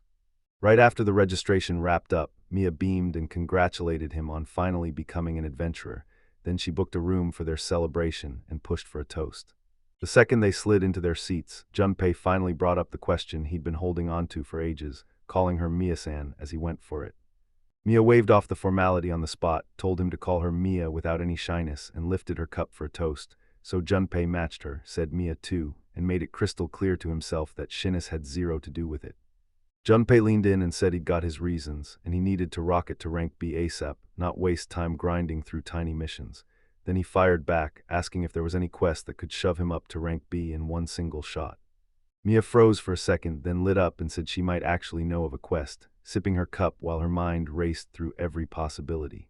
She slid her hand into his next, grabbed his cup, and boldly decided to drink his too. As Mia lifted her drink to her lips, Junpei jerked back, flinching like he'd been hit.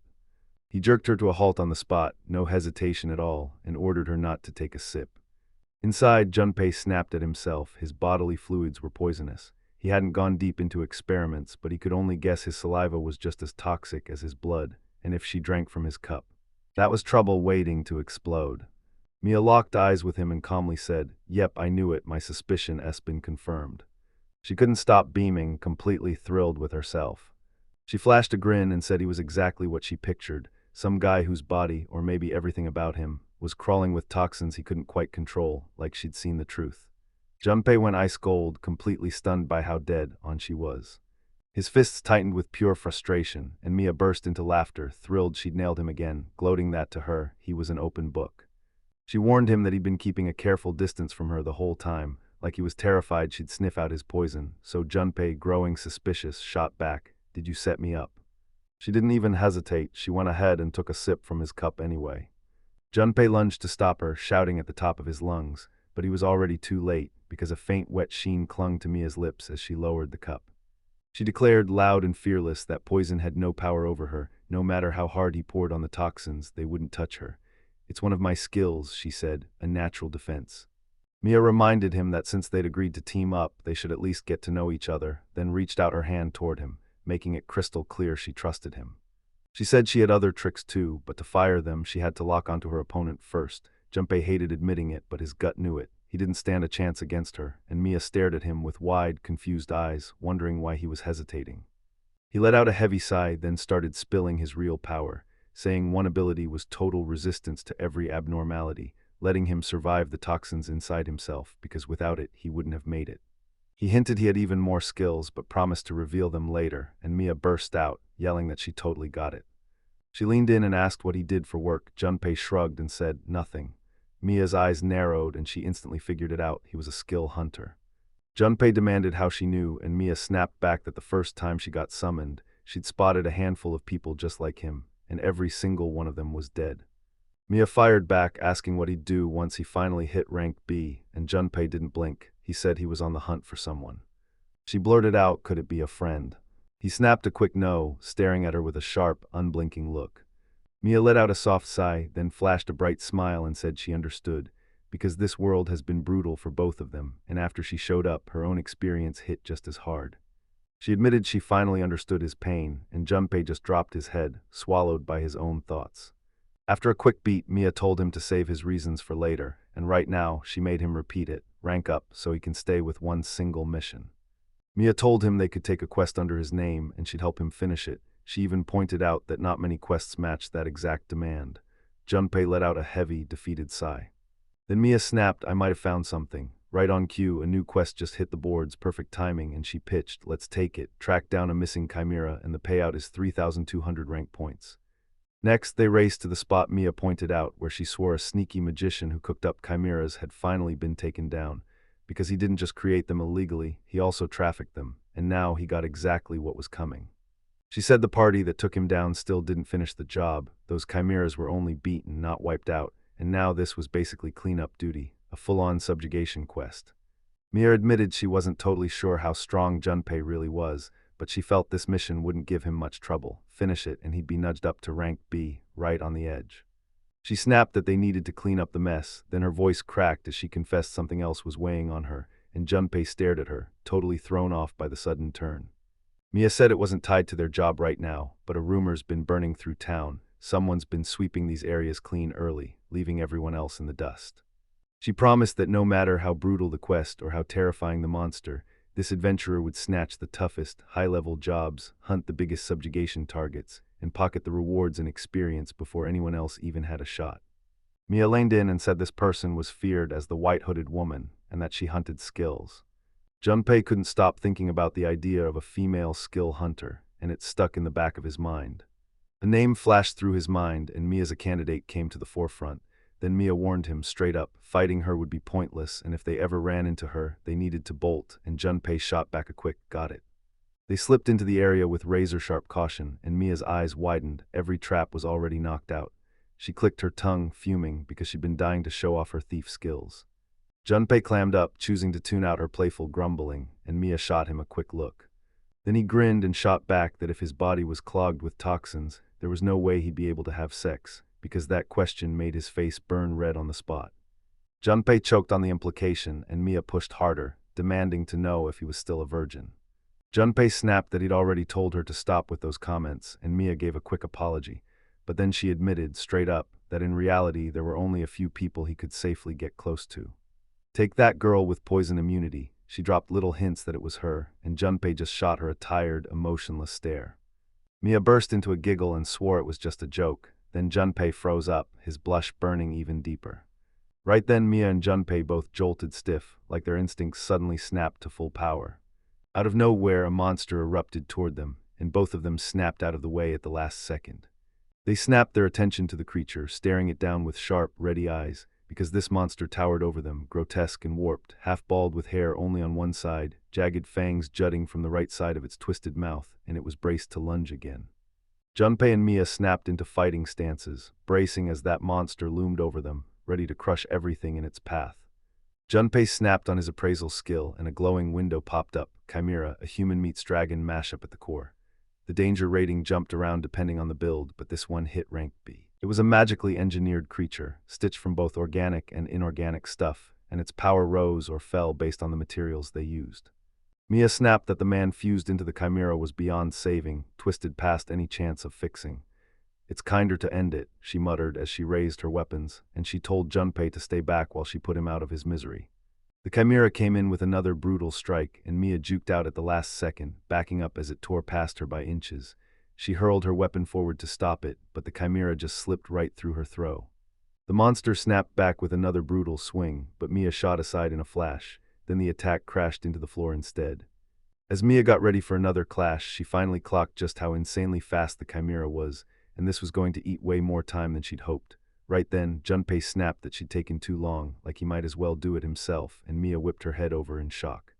The chimera lunged again for a brutal strike, but just as it swung in, Junpei shot in like lightning and carved its throat in one ruthless instant. The creature crumpled hard onto the floor, thundering with a disgusting smack as blood exploded through the air. Junpei stared at the monster's corpse with a dull, unimpressed look, like it didn't even matter, and Mia's eyes snapped wide with pure shock at what she saw. Junpei stared at his knife like, "This looks plain," but his insane agility had turned it into a precision weapon, ripping through the target with brutal accuracy, so if these chimera enemies were this weak, he'd be landing crits left and right. He admitted in his head that this only worked if everything kept running like this. Then Mia froze, staring at him with wide eyes, still reeling from the speed she'd just seen. She blurted out that he was incredible, stunned by who he really was, and Junpei told her he'd explain everything after they cleared the quest. They snapped their gaze back to the chimera sprawled on the ground, and Junpei demanded, "Is this the only one we've got to take down?" Mia said there had to be more, then urged them to split up and hunt them down, and Junpei nodded, right before they went their separate ways. Junpei came to a stop in front of a door buried deeper inside the facility, then cracked it open carefully at first. Then he shoved it wide open, bam, unleashing a horror-filled scene beyond. Junpei muttered that it looked like a chimera storage, more like a breeding facility, and the chamber was packed with rows of grotesque forms. A voice shook as it called his name, and Junpei's eyes snapped wide with pure shock. A twisted nightmare of a creature loomed, monstrous body, writhing tentacles everywhere, yet a human head pleaded for help like it was begging for its life, and Junpei froze the moment he recognized that face. It was Nakabayashi Yoshihiko, and as he stared, he couldn't stop wondering why this guy was here, or why he looked like that. Then the disfigured man pleaded for salvation, right there in front of him. The Chimera man begged Junpei to break the curse and bring him back as a human, swearing the mage had duped him, promising him money if he'd help capture the target. But when he failed, the magician didn't just reject him, he sliced him up and turned him into an ingredient. Twisted delight snapped onto Junpei's face. He ripped off his disguise and shut down his transformation magic. "Now I get it," he said, and the worst part, a sick little relief crept in. Naka was still the exact same pile of filth as before. Then Naka's breath caught in pure horror as it finally clicked. Junpei mumbled Kido, Nariko, and Sakagami under his breath, locked in the list, then demanded, "Where are they?" Naka erupted in shock when he finally recognized him, screaming as he blurted out Junpei's name, panic flooding in, demanding how he was still alive. Junpei yanked the man's hair and snapped, demanding silence with a chilling threat. He shot Naka a deadly glare and cut him off. He straight up said he didn't have time to answer a single one of his questions. Junpei said everything that's happened so far is a lot, and right now he's stuck in the middle of a quest with his friend. He even promised Naka he'd reach out to the guild to save him, but only after Naka answered every question truthfully. Naka went quiet for a beat, then snapped, "I get it," and said it again even louder, "I understand, and I'll tell Junpei everything," because he knew Junpei was desperate for answers about where they'd been. Naka said that once they tossed Junpei into the dungeon, everyone split and headed out, except Sakakibara, who soon peeled away from the group, while Junpei stayed locked in, listening closely. Not long after, Naka went on to say Kaido snapped. He got sick of Noriko and tossed her aside, then sold her off as a slave. Junpei froze the moment those words hit, and Naka kept talking, spilling how Kaido turned to robbery right after that. Rape and murder, he did whatever he wanted, with zero limits. Sakagami Tatsuya felt his nerves explode, so he peeled off from the group too. Naka also said Kaido had always had a thing for Nariko, even back in their original world, so they figured he'd eventually charge back and save her. Naka admitted that once things turned deadly, he bailaid on the group himself, fought to find a path to survive, and somehow landed in this exact state. Junpei's expression darkened fast. He demanded to know if Naka had anything else on Noriko, and Naka shrugged that he didn't, then shot back, "Have you heard of that white-hooded woman?" Junpei didn't hesitate, he said he had. Naka admitted he once caught a spell-projected glimpse of her, then he realized her face and expression looked nothing like that anymore. But he was 100% sure, there was no doubt in his mind that person was Noriko. That wild rumor, some skill hunter skulking around here, the white-hooded woman being Nariko, hit Junpei's mind like a punch, and he let out a long, drained sigh. His thoughts clamped down and he forced himself to focus on the next question. If it explained Nariko, then what the hell happened to Kaido? Naka spoke through clenched nerves, admitting he knew almost nothing about Kaido anymore, back when Kaido's ugly reputation ruled the streets, but now it's quietly vanished in the last few months, maybe because Kaido died, or maybe something far worse dragged those rumors underground. Junpei swallowed the words in brutal silence, face frozen like nothing could move it. Then Naka snapped that he'd already spilled everything he had and demanded Junpei save him. Junpei shot him a cold side-eye and let out a quiet scoff, and that single sound instantly set Naka off. He grit his teeth, exploded with an angry shout, accused Junpei of toying with him, and reminded him he'd promised to contact the guild. Junpei swallowed his rage whole and let the whole outburst die in midair. He stepped forward with a harsher glare, reminding Naka that while Noriko and Kido were his main targets, he also remembered every single person standing behind them. Every bully, every shadow that hunted him. After all that pain, what made Naka think he was the one who'd get spared? Alarm exploded across Naka's face as he roared Junpei's name in rage, spitting curses that came from pure terror. Junpei yanked him by the hair with icy control and said he'd meant to torture him, but time was running out, plus, watching Naka fall apart was satisfaction enough. With one effortless throw, Junpei flung Naka into the air and sent him off, quietly, coldly, before Naka could even hit the ground. Junpei's blade ripped through him midair, carving him apart into pieces with chilling, surgical precision. A single fragment of Naka's warped face smashed onto the tiles with a wet, jarring thud, blood exploding everywhere, while Junpei lowered his knife, the blade still dripping steadily. With a quick flicker, he slipped right back into his true form and let out a long, shaky breath. A sudden rustle coming from a sack in the corner jerked his attention away from the blood-stained floor. Junpei couldn't shake the feeling it was another chimera, so he triggered his appraisal, only to find nothing popped up. Silence hit him, so he paused for a beat and decided they weren't monsters after all. Then he crouched by the sack, undid the knot, and inched it open. Inside, a familiar face stared back, the terrified boy from before, and Junpei went stone cold the second recognition hit, eyes popping wide at the shock of seeing someone he never expected to find here. Junpei dropped to one knee in front of the shaking kid and demanded to know if he'd been kidnapped, and when the boy nodded, Junpei let out a heavy sigh before. Slowly lifting the cloth from his mouth, he promised with a steady voice, "I swear, I'm not here to hurt you." The boy blurted, voice shaking, that he was an orphan from a nearby village, and that he got caught stealing in Avea. Once they caught him, they hauled him to the old granny, shoved him into the church basement, and left him to suffer through hours and hours of brutal, agonizing torture. He kept going, saying the old granny checked his body afterward, told him to come back once it turned into the thing she liked, then knocked him out with a drug and sent him. It swallowed him whole and dropped him into darkness. Then, when he finally snapped awake, he found himself here, terrified out of his mind, completely alone. Tears flooded his face as he snapped, "Junpei, who are you, and what's going to happen to me?" Junpei lunged in and cut the rope from the boy's hands, then swore nothing else would happen, because now he was free. When Junpei asked his name, the kid just answered, "Libel." Junpei nodded, told Label he was an adventurer on a quest, and warned him straight up, "This place is deadly," and urged him to flee as far as he could, but Leibold stopped cold for a split second, locked eyes with Junpei, then gave a shaky nod and agreed. Junpei grabbed his attention and told him straight up, "You've got to survive on your own now, no matter how sick and twisted this world gets, your life is yours alone." With that last burst of willpower, Junpei snapped at him, "Go." Leibold bolted without a second thought, and Junpei couldn't help but wonder if helping him was really worth the effort. But it felt safe enough. He still had room to swoop in and help a kid or two. As he pushed forward, help kept echoing in his head. Mia's face flashed in his mind, and suddenly he couldn't stop thinking, maybe this quest would be the last time he and her stayed together. He snapped back to reality. He was only outside the outside world for a short time, and once his tasks were finished, he'd have to get back. But still, deep down, a stubborn piece of him couldn't let go. He wanted more time with her. Meanwhile, Mia crept through the area, snapping with frustration because she couldn't track down a single chimera left, so she pushed herself to head back to Takashi and check how he was holding up. That snapped her right into fixing her mistake. Takashino, no, it's take to Junpei.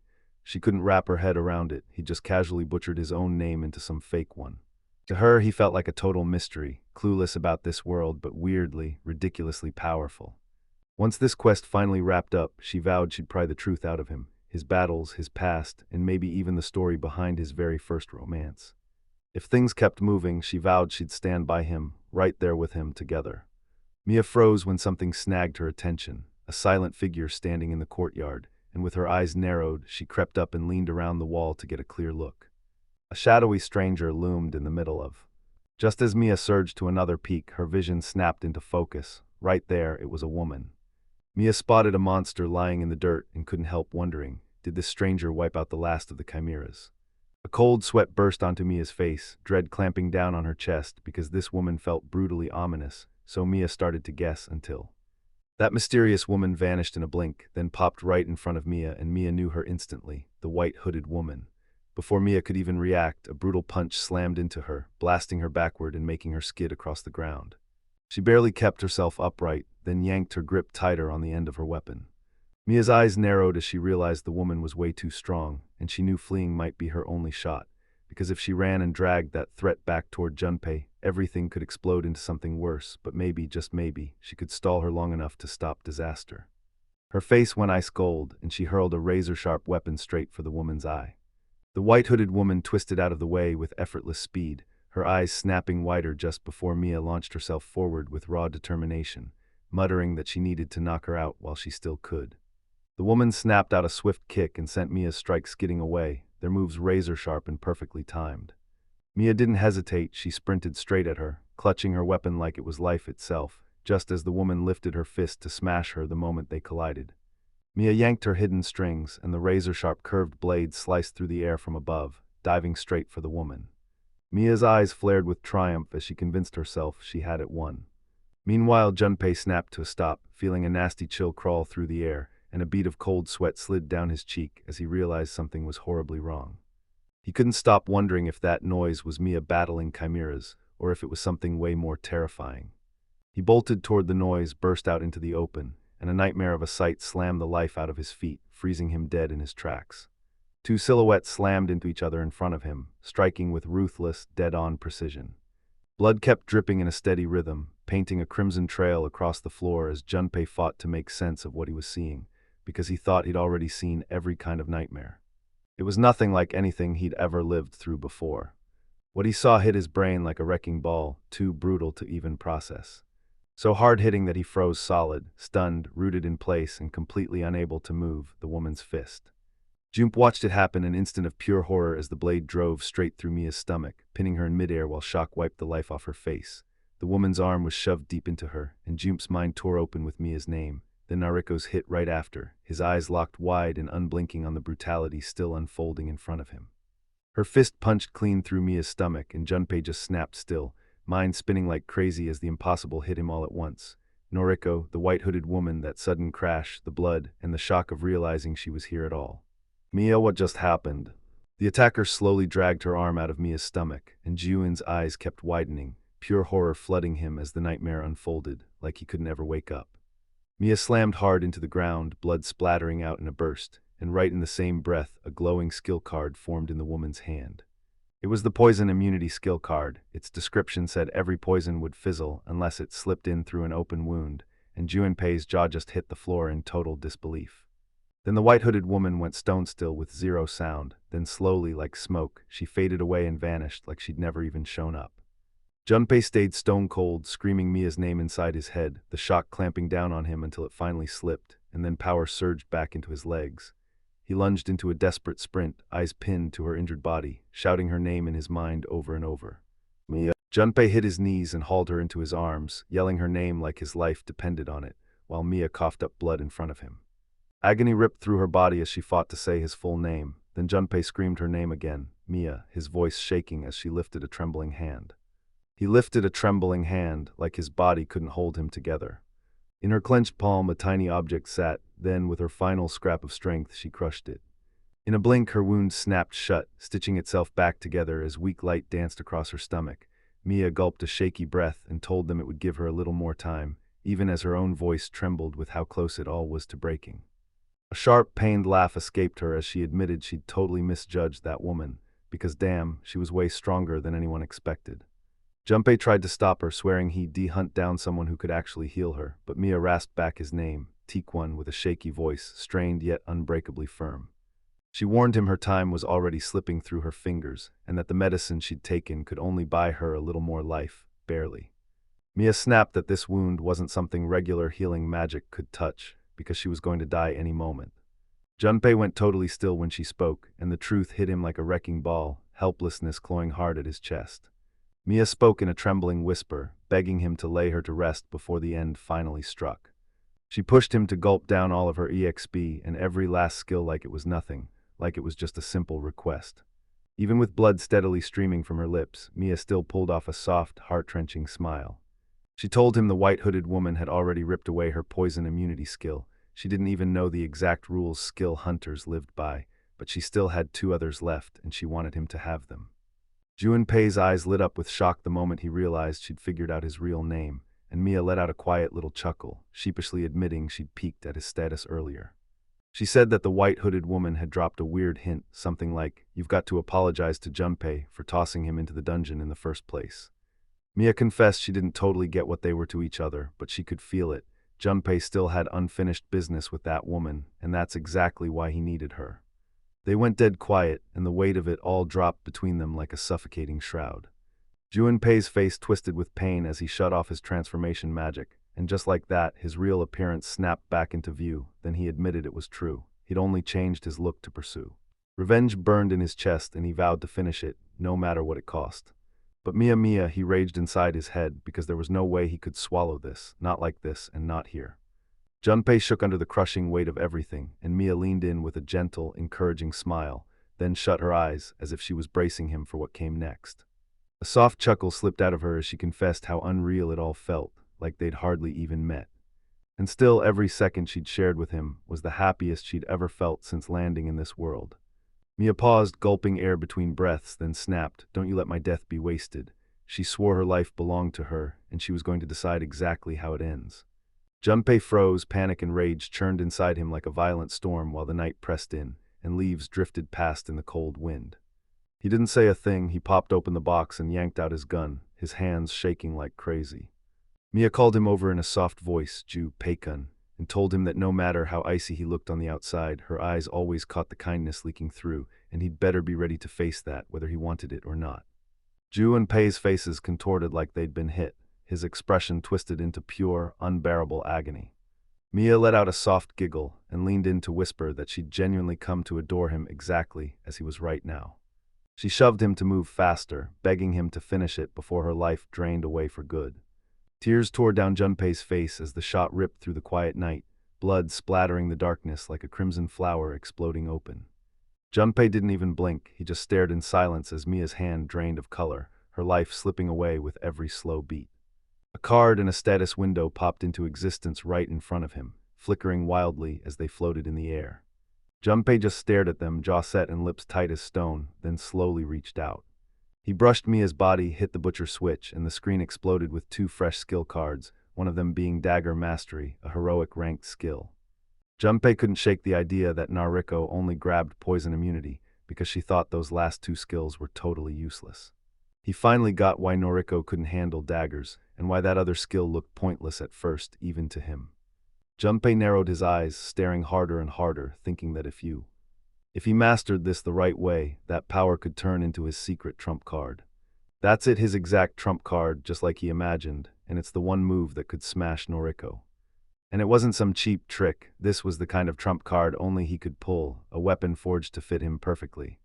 A voice blared out of nowhere, saying registered participant Harada Takashi had finished the quest, and his rank points were just awarded. Another message slammed the news. Harada Takashi got his rank up, rocketing to Adventure Rank B as his hunter job was officially registered. His skill points shot up from 5 to 10, and all those unclaimed points exploded to 5,250. Junpei stopped dead at the numbers, squinted hard, and swore that every single one of his stats had to hit 300. The numbers snapped into place, and suddenly he was staring at just 4,500 left, so a sly smirk crawled across his lips. He muttered that the next upgrade was a total no-brainer. The AGI base just got updated to 7,500. Junpei blurted out in pure shock, shouting that the sensation was so intense he could feel Mia inside him. He kept pushing his limits, upgrading his status, and sharpening his skills non-stop. Then he hauled himself upright, dumped his cold body on me, and spat toward the sky, begging the godlike, "Did you see it all, and where the hell do I go next?" Hidari flashed a smug smirk, praised him, and told him to go right back to the spot in the forest where he'd first touched down. A door waited there, ready to sling him right back into the dungeon. Junpei just gave a quick, simple nod. God's command in his head, Junpei sprinted back toward the forest. Then a wild, furious voice tore through the air, the old lady completely losing it. She snapped and ranted, screaming that the mage meant to craft her toys had been grabbed by the Adventurers Guild, so now she'd have to hunt down fresh materials all on her own. She clenched her teeth and blasted out that this was the only way, no questions, no turning back. So those poor kids can finally pay for their sins. Junpei kept moving, face locked in the same calm look, until the old lady finally spotted him and whipped around with narrowed eyes, staring like he was ready to strike. She stared at the stranger's unfamiliar face and pressed him, asking if he'd caught her rambling. Her face turned grim as she growled that she wouldn't let him slip away after what she'd just heard, and the old woman clamped down on her weapon, demanding he come to the church with her so they could settle it. In a blink, her words were ripped away mid-sentence. Heads rolled and bodies dropped clean, and Junpei just marched right past them, without even once looking back.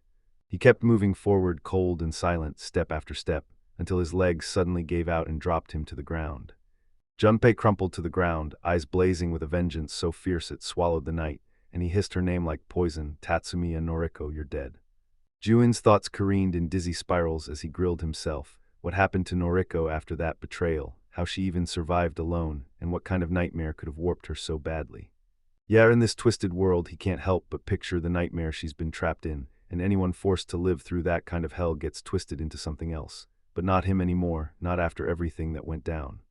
Junpei stormed into the dungeon, eyes narrowing hard as he scanned every shadow with razor-sharp focus. He pushed on by himself, lost in his own thoughts as that suffocating silence pressed in from every side, like it'd wait. Mia's words slammed back into his mind, because that woman earlier had practically begged him to let her apologize for tossing him into the dungeon, and Junpei had brushed it off. He didn't care what her reasons were or what secret agenda she might be hiding, but Noriko, if she'd really walked into this place, she would have said the same thing. Then as long as both of them stayed alive, their stories were bound to collide, no matter what.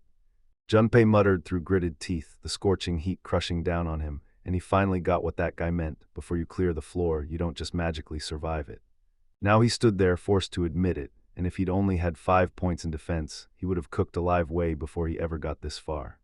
On the cracked, dead ground, he stopped cold when he spotted a lone wooden house, somehow standing perfectly intact in the middle of the wasteland like it didn't belong in the dungeon at all. A few steps behind, he froze and stared up, his face set hard because the closer he looked, the more dread crawled into his eyes. Sweat beaded at his temple, not from fear. Something worse was clicking into place. This place wasn't normal. As Junpei paced around the tiny wooden cabin, he studied it from every side, his cautious steps scraping over the dry, cracked ground, like this plain little thing didn't belong in a place this hostile. A chill didn't settle in his chest as he stared harder at the building. The cabin's sudden presence jabbed at his nerves, making him wonder if someone really lived here, or if this was a fake trap hiding in the dungeon's crooked design. Even in the dead silence, he swore there was a faint sense of someone inside, and the wooden walls suddenly felt way less abandoned than they first looked. When he came up to the window, his eyes snapped narrow, because the silence behind the glass didn't calm him at all. It felt like something or someone was watching him in the dark, holding its breath. Then his gaze snapped down to the ground. Right in front of the cabin sat a tiny envelope, neatly placed on the cracked soil like it had been waiting just for him. Junpei froze, no debris, no accident. It was a real letter, and it screamed one thing: this place mattered, and whatever was coming next had been set up long before he ever arrived.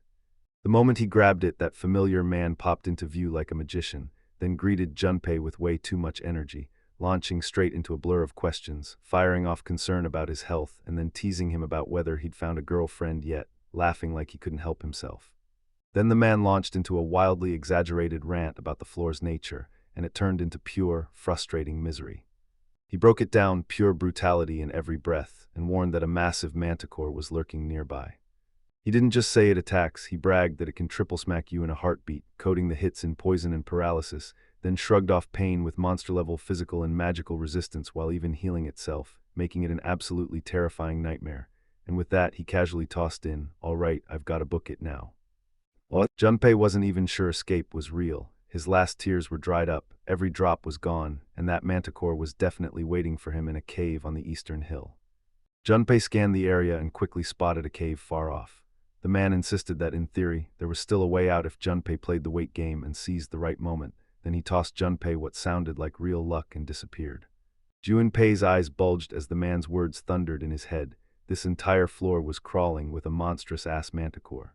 But when he finally stumbled to the spot, the monster was already finished, its head snapped clean off its neck. Shock slammed through him. This creature was stone dead, perfectly still, and not even his own appraisal could make sense of it. Junpei couldn't stop thinking, did that mysterious person in the cabin kill it? He snapped back as the door creaked open out of nowhere, and the silence instantly shattered. It felt like something or someone was beckoning him closer, like a dare written in the dark. Junpei swallowed his fear and decided to find out what kind of monster was waiting for him inside. He slipped into the house on tiptoe, shocked to find the inside felt weirdly normal, cool, unnaturally refreshing air that somehow made his skin crawl. He felt something lurking just past that nearby door, and with silent, deadly precision, he slid into position right in front of it. Then he smashed through the door, gun up in his hand, ready to tear into a fight. A woman sprawled on the sofa, tucking her laughter into the air as she clocked his dramatic entrance. Junpei gawked stunned. She barely even looked his way at first, chewing like nothing strange had happened at all. She looked more entertained than worried by his. He kept staring at the screen like this was just another normal day, then he slid her a drink. Junpei stood there totally baffled, like his brain couldn't catch up to what he was seeing. She scanned her surroundings, eyes snagging on the messy pile of soda cans, trying to convince herself this was some twisted illusion. But the longer she stared, the more it all felt painfully real, and that doubt kept gnawing at him. She kept right on relaxing, unbothered and non-threatening, and Junpei's gut told him she wasn't trying to trick him at all. No weird illusion vibes, no mental interference in sight. Junpei kept his gun up and stared her down, wondering if she'd already wiped out the manticore out there. Her steady, unbothered calm only made it feel more true. Then she kept talking, saying she'd come to this floor for a specific reason, and that huge beast just blocked her way, and she cut it down on the spot, no second thoughts. The moment you and Pei clocked it, your eyes went wide, because someone who could casually wipe out a monster like that wasn't just some regular resident. The woman shot back, swearing she'd already told him 3 times, she just wanted to finish watching first. Then she cranked through the footage, slid the CD back into place like she'd done it 100 times, and noted with a quick nod that she'd only gotten that DVD because a friend of a friend pulled some strings. And every single time she hit play, she loved it all over again, no matter how many times she'd already watched it. She spilled her heart about idols, saying their very presence soothes anyone worn down or hurt by life. After 2010, she saw Japan getting crushed by stress, and somehow idol culture became one of the last lifelines people could cling to for emotional relief. With a dark, amused smirk, she even joked that if it really was that bad, maybe she'd try to push things even farther, just to see who'd crack. She pushed up from her seat, glanced at Junpei with a restrained flash of disappointment, and clocked that he couldn't care less about idols, so she decided to drop it, get her footing, and officially introduce herself. She introduced herself as Maijutsu, snapped that this was only their second run-in, and thanked him like she meant it. Before all of this went down, Junpei fumbled for the memory, then it snapped into place so suddenly that embarrassment exploded across his face. Mugetsu greeted him with playful swagger, calling him Juin Pekuin, or maybe it was the protagonist, while she stayed cozy in her pajamas and he still looked totally calm. Junpei couldn't shake the confusion in her face, and it dragged him back to that old belief that in a story like this, she'd be the hero, until that hope got shattered. The moment they stepped into the dungeon, she couldn't shake the thought, maybe he wasn't just along for the ride, maybe he was the real protagonist. Junpei pressed who she meant earlier, and Mugetsu finally snapped back that she was talking about Tatsumi and Ariko. Out of nowhere, Junpei snapped into motion, landing behind her and driving a dagger into her throat. When Mugetsu faced Noriko's missing and got pressed for answers, he stayed cool as ice and told him to calm down. She insisted they'd cross paths again for sure, because only those 2 brats were even trying to take the dungeon by force. Before she let him run the show, she had to test if he really deserved the protagonist's spot, and from what she'd seen, she was sure the next floor would be where he finally hit his limit. Junpei's skin prickled as a bead of nervous sweat formed. He demanded to know who she truly was, and Mugetsu only shrugged it off, saying she was nobody, just the kind of person who shows up a little earlier than he does. Then, in the blink of an eye, she vanished from sight. Then she slipped back behind him like it was nothing. Junpei froze in pure shock. Mugetsu just smiled softly and said, "Sure, I'm a little rough around the edges, but I know we'll look out for each other." Still reeling, Junpei snapped his eyes back to her, wide-eyed at the reckless speed she just unleashed, so fast it broke every limit he thought he understood. Hatsu made it crystal clear, no tricks, no time bending, just the raw, brutal speed of what I was seeing, and she held back earlier only so he wouldn't struggle for no reason.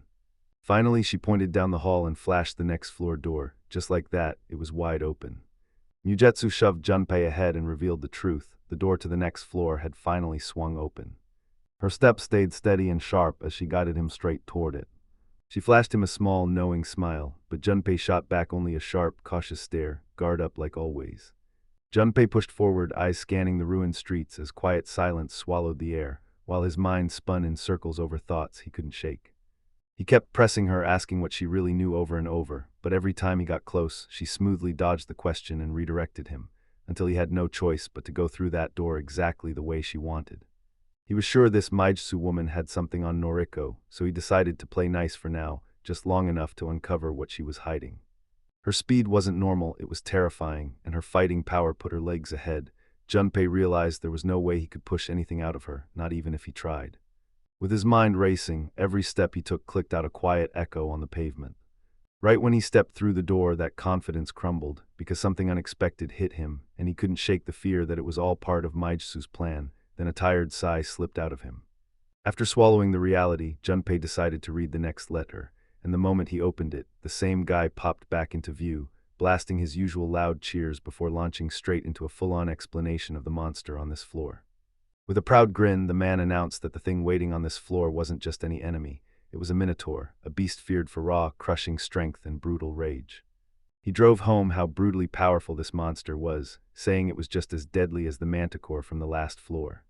The man said Junpei should have already figured it out by now. Running was basically the only move, and in his old-school vision, the floor looked like a non-stop parade of horrors, making Junpei's face harden the second he heard the warning. He cut himself off right there, promised he wouldn't ramble anymore, wished Junpei good luck, told him to think twice before he acted, and then vanished from the letter. The second he vanished, a brutal rustle tore through the ruins, and then a monster hauled itself up above Junpei, dropping a gigantic shadow that swallowed him whole. Junpei snapped on his appraisal right away. Bam. It identified a lotter, danger level A+, a subordinate species that serves the Minotaur and fights like a loyal royal attendant. Junpei didn't even blink, he lunged forward, itching to prove just how hard those boosted stats hit, while excitement churned in his chest. Out of nowhere, the lotters surged forward together, teeth bared and claws cocked high for the kill. Then Junpei didn't move at all until the instant the first one lunged. In a blink, he vanished. The monster screeched to a stop and spun around, totally lost. Then Junpei popped up behind it and snapped its neck in one brutal, merciless twist. Junpei watched its head rip through the air, and he calmly knew, once his stats hit that line, he'd bully his enemies down hard, no weapons needed. He leaned in to strike again, but right when he was about to move, a shout cut through the air, someone yelling, "Are you okay?" like they were an old friend calling his name. A wall of heavy armor barreled past Junpei and slammed straight into the chaos, roaring while he swung his blade like it could split the world. The old warrior swung in one brutal, perfect arc and cleaved Lothar's neck, then blood erupted across the air as the creature crumpled to the ground. Junpei gaped at the man in shock, and the old warrior spun toward him, scanning him for injuries, then barked for him to handle what came next, only to realize, a beat later, that the final enemy was already down. The old man suddenly snapped into clarity and burst into laughter, admitting, plainly, that it was his fault for missing it all along.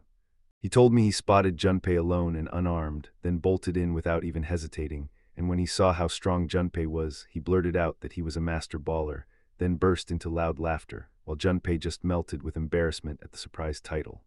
The bearded man introduced himself, Vigor, but everyone called him Gasson. Then Gasson leaned in, curious, and asked Junpei's name, and Junpei answered with his full tag, Take-da Junpei. Gasson grumbled that Take-da wasn't a name he'd ever heard much, and Junpei just told him, Call me Junpei, which sparked a whole string of messed up mispronunciations. Until Junpei gay. The old man burst into laughter as Gasson called him whatever he wanted, grilling him like, So you're a foreigner, and shrugging that names get hard when you've gone years without speaking to a soul. Junpei let out a long, silent sigh inside, reminding himself that running into people in this dungeon was just how it went, yet every time it still felt like trouble, and in the privacy of his own thoughts he clocked it. This guy was way too damn frivolous. Still, Junpei decided to dig for answers from him, so they moved. Gasson pointed out they'd finally hit his resting area, a safe zone, and the second Junpei called him Vigor, the man snapped back instantly. No, use Gasson like everyone else. Junpei nodded, impressed. How long has Gasson been stuck up here? Gasson hesitated, then admitted he had no clue whether it was days or months. Once Gasson finally slipped into his safe zone, he started laying his whole story bare. He hated bragging, but he was famous way beyond his hometown, because even though he grew up in a totally ordinary family, he trained like his life depended on it until he finally burst onto the scene as a legendary adventurer. He kept his head high, bragging that he even joined the assault on the Demon Lord. Then Jump's jaw dropped, and Gasson just burst out laughing as he admitted the twist. During that mission, he had no choice but to fall head over heels for an elf girl. Gasson couldn't stop gushing about how adorable she was and how wildly powerful her magic could be, so their love took off like a spark, and soon they were dreaming about victory, throwing huge celebrations, and calling it a super love wedding that overflowed with pure, happy joy. But then his voice snapped colder because he laid out the cruel truth. Good things never stick around, never, not even for a second, and without a single warning. He and his wife were yanked into the dungeon without warning, like the darkness snapped shut around them. He spilled how despair swallowed them the moment they realized they'd been dragged into that cracked dungeon, and still, me and my wife, Arya, clung to each other as we drifted through it, floor by floor, until we finally reached this one. Gaussen kept going, and right when they stepped in, a minotaur burst out of the palace ahead, exactly like the ones they'd already spotted outside. But none of them hit this hard. This floor's power was downright insane. He told me Arya dropped through a crack in the chaos, and he lunged and screamed after her, trying to. He couldn't reach her in time. Too late, the fight split them apart mid-battle. Mid-battle, his legs got wrecked with brutal injuries, and that foul minotaur shifted its focus straight onto Arya. Gaussen grimly warned that minotaurs were infamous for hunting women, drawn straight to their savage stench as if by instinct. He was sure the monster had been hunting Arya from the very beginning, so he crawled there in sheer panic, fighting to stop it. But when he finally arrived, the beast was already clutching blood-soaked clothes from the area in its grip. Gaussen's blood ran cold as the horror hit. He realized he'd failed to save her, and that he was already too late.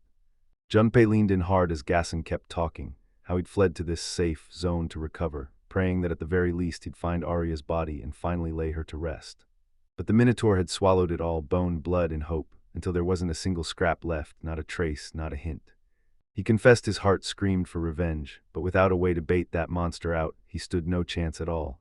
The only thing that could pull it from the palace was the scent of a woman. Junpei stayed silent while Gassen's gaze hardened into pure, blazing determination. Sure, the old warrior claimed he wasn't strong enough yet, but he still refused to quit until he could finally avenge Arya. They both held a quiet pause, then Gaussen chuckled and admitted he just happened to spot Junpei while training, and Junpei smiled back, feeling like their worlds were eerily synced in the most strange way. Gaussen admitted he usually hated dealing with people, and that made Junpei shoot him a skeptical look, until Gaussen insisted Junpei was genuinely incredible. Junpei stared, lost and stunned, so Gaussen leaned in and explained that he'd never talked about his past, but when it came to Junpei, the story just spilled out, dragging him straight back to his childhood. He remembered the day he became an orphan, back when the church ruled with an iron fist, and he still saw it in his mind. The church's old hag grabbed him and left him one step from death. Only for an adventurer to swoop in at the very last second, name lost to him, but the guy looked eerily close to Junpei's age. Juin's eyes blew wide as he listened, and the emotions from his story surged through the room. Gaussen kept going, replaying the words that had been burned into his memory, like they'd never stop echoing. Told him that his life belonged to him alone, and that he couldn't hand it over to anyone else. Junpei went still, eyes wide. Those words hit him hard, like his own past slamming back into place. Then he noticed it, the same scar on Gaussen, same as the boy he once saved. And Gaussen told him that those plain words had steadied his whole life, the guiding light he needed most. Those words hit Junpei like a parent's final lesson, something he'd carry for the rest of his life, and he dropped his eyes to keep the feelings from spilling over, while Gaussen tried to apologize for rambling like a tired old man. A huge grin crashed across Ju and Pei's faces as it finally clicked. This dungeon was pure madness, where time and space bent so far out of logic it felt unreal. Junpei insisted he should be the one to hand it over, and when Gaussen asked what he meant, Junpei shouted at him again. He shoved him forward and yelled that it was time to move, so when Gaussen demanded where they were going, Junpei shot back without hesitation. We're going to show the Minotaur who's boss. Gaussen's eyes flared with raw fire the second Junpei pushed him on. But when he reminded Junpei that the Minotaur only went after the scent of women, panic hit, because even if they baited it out, their odds were grim once that brute unleashed its overwhelming power.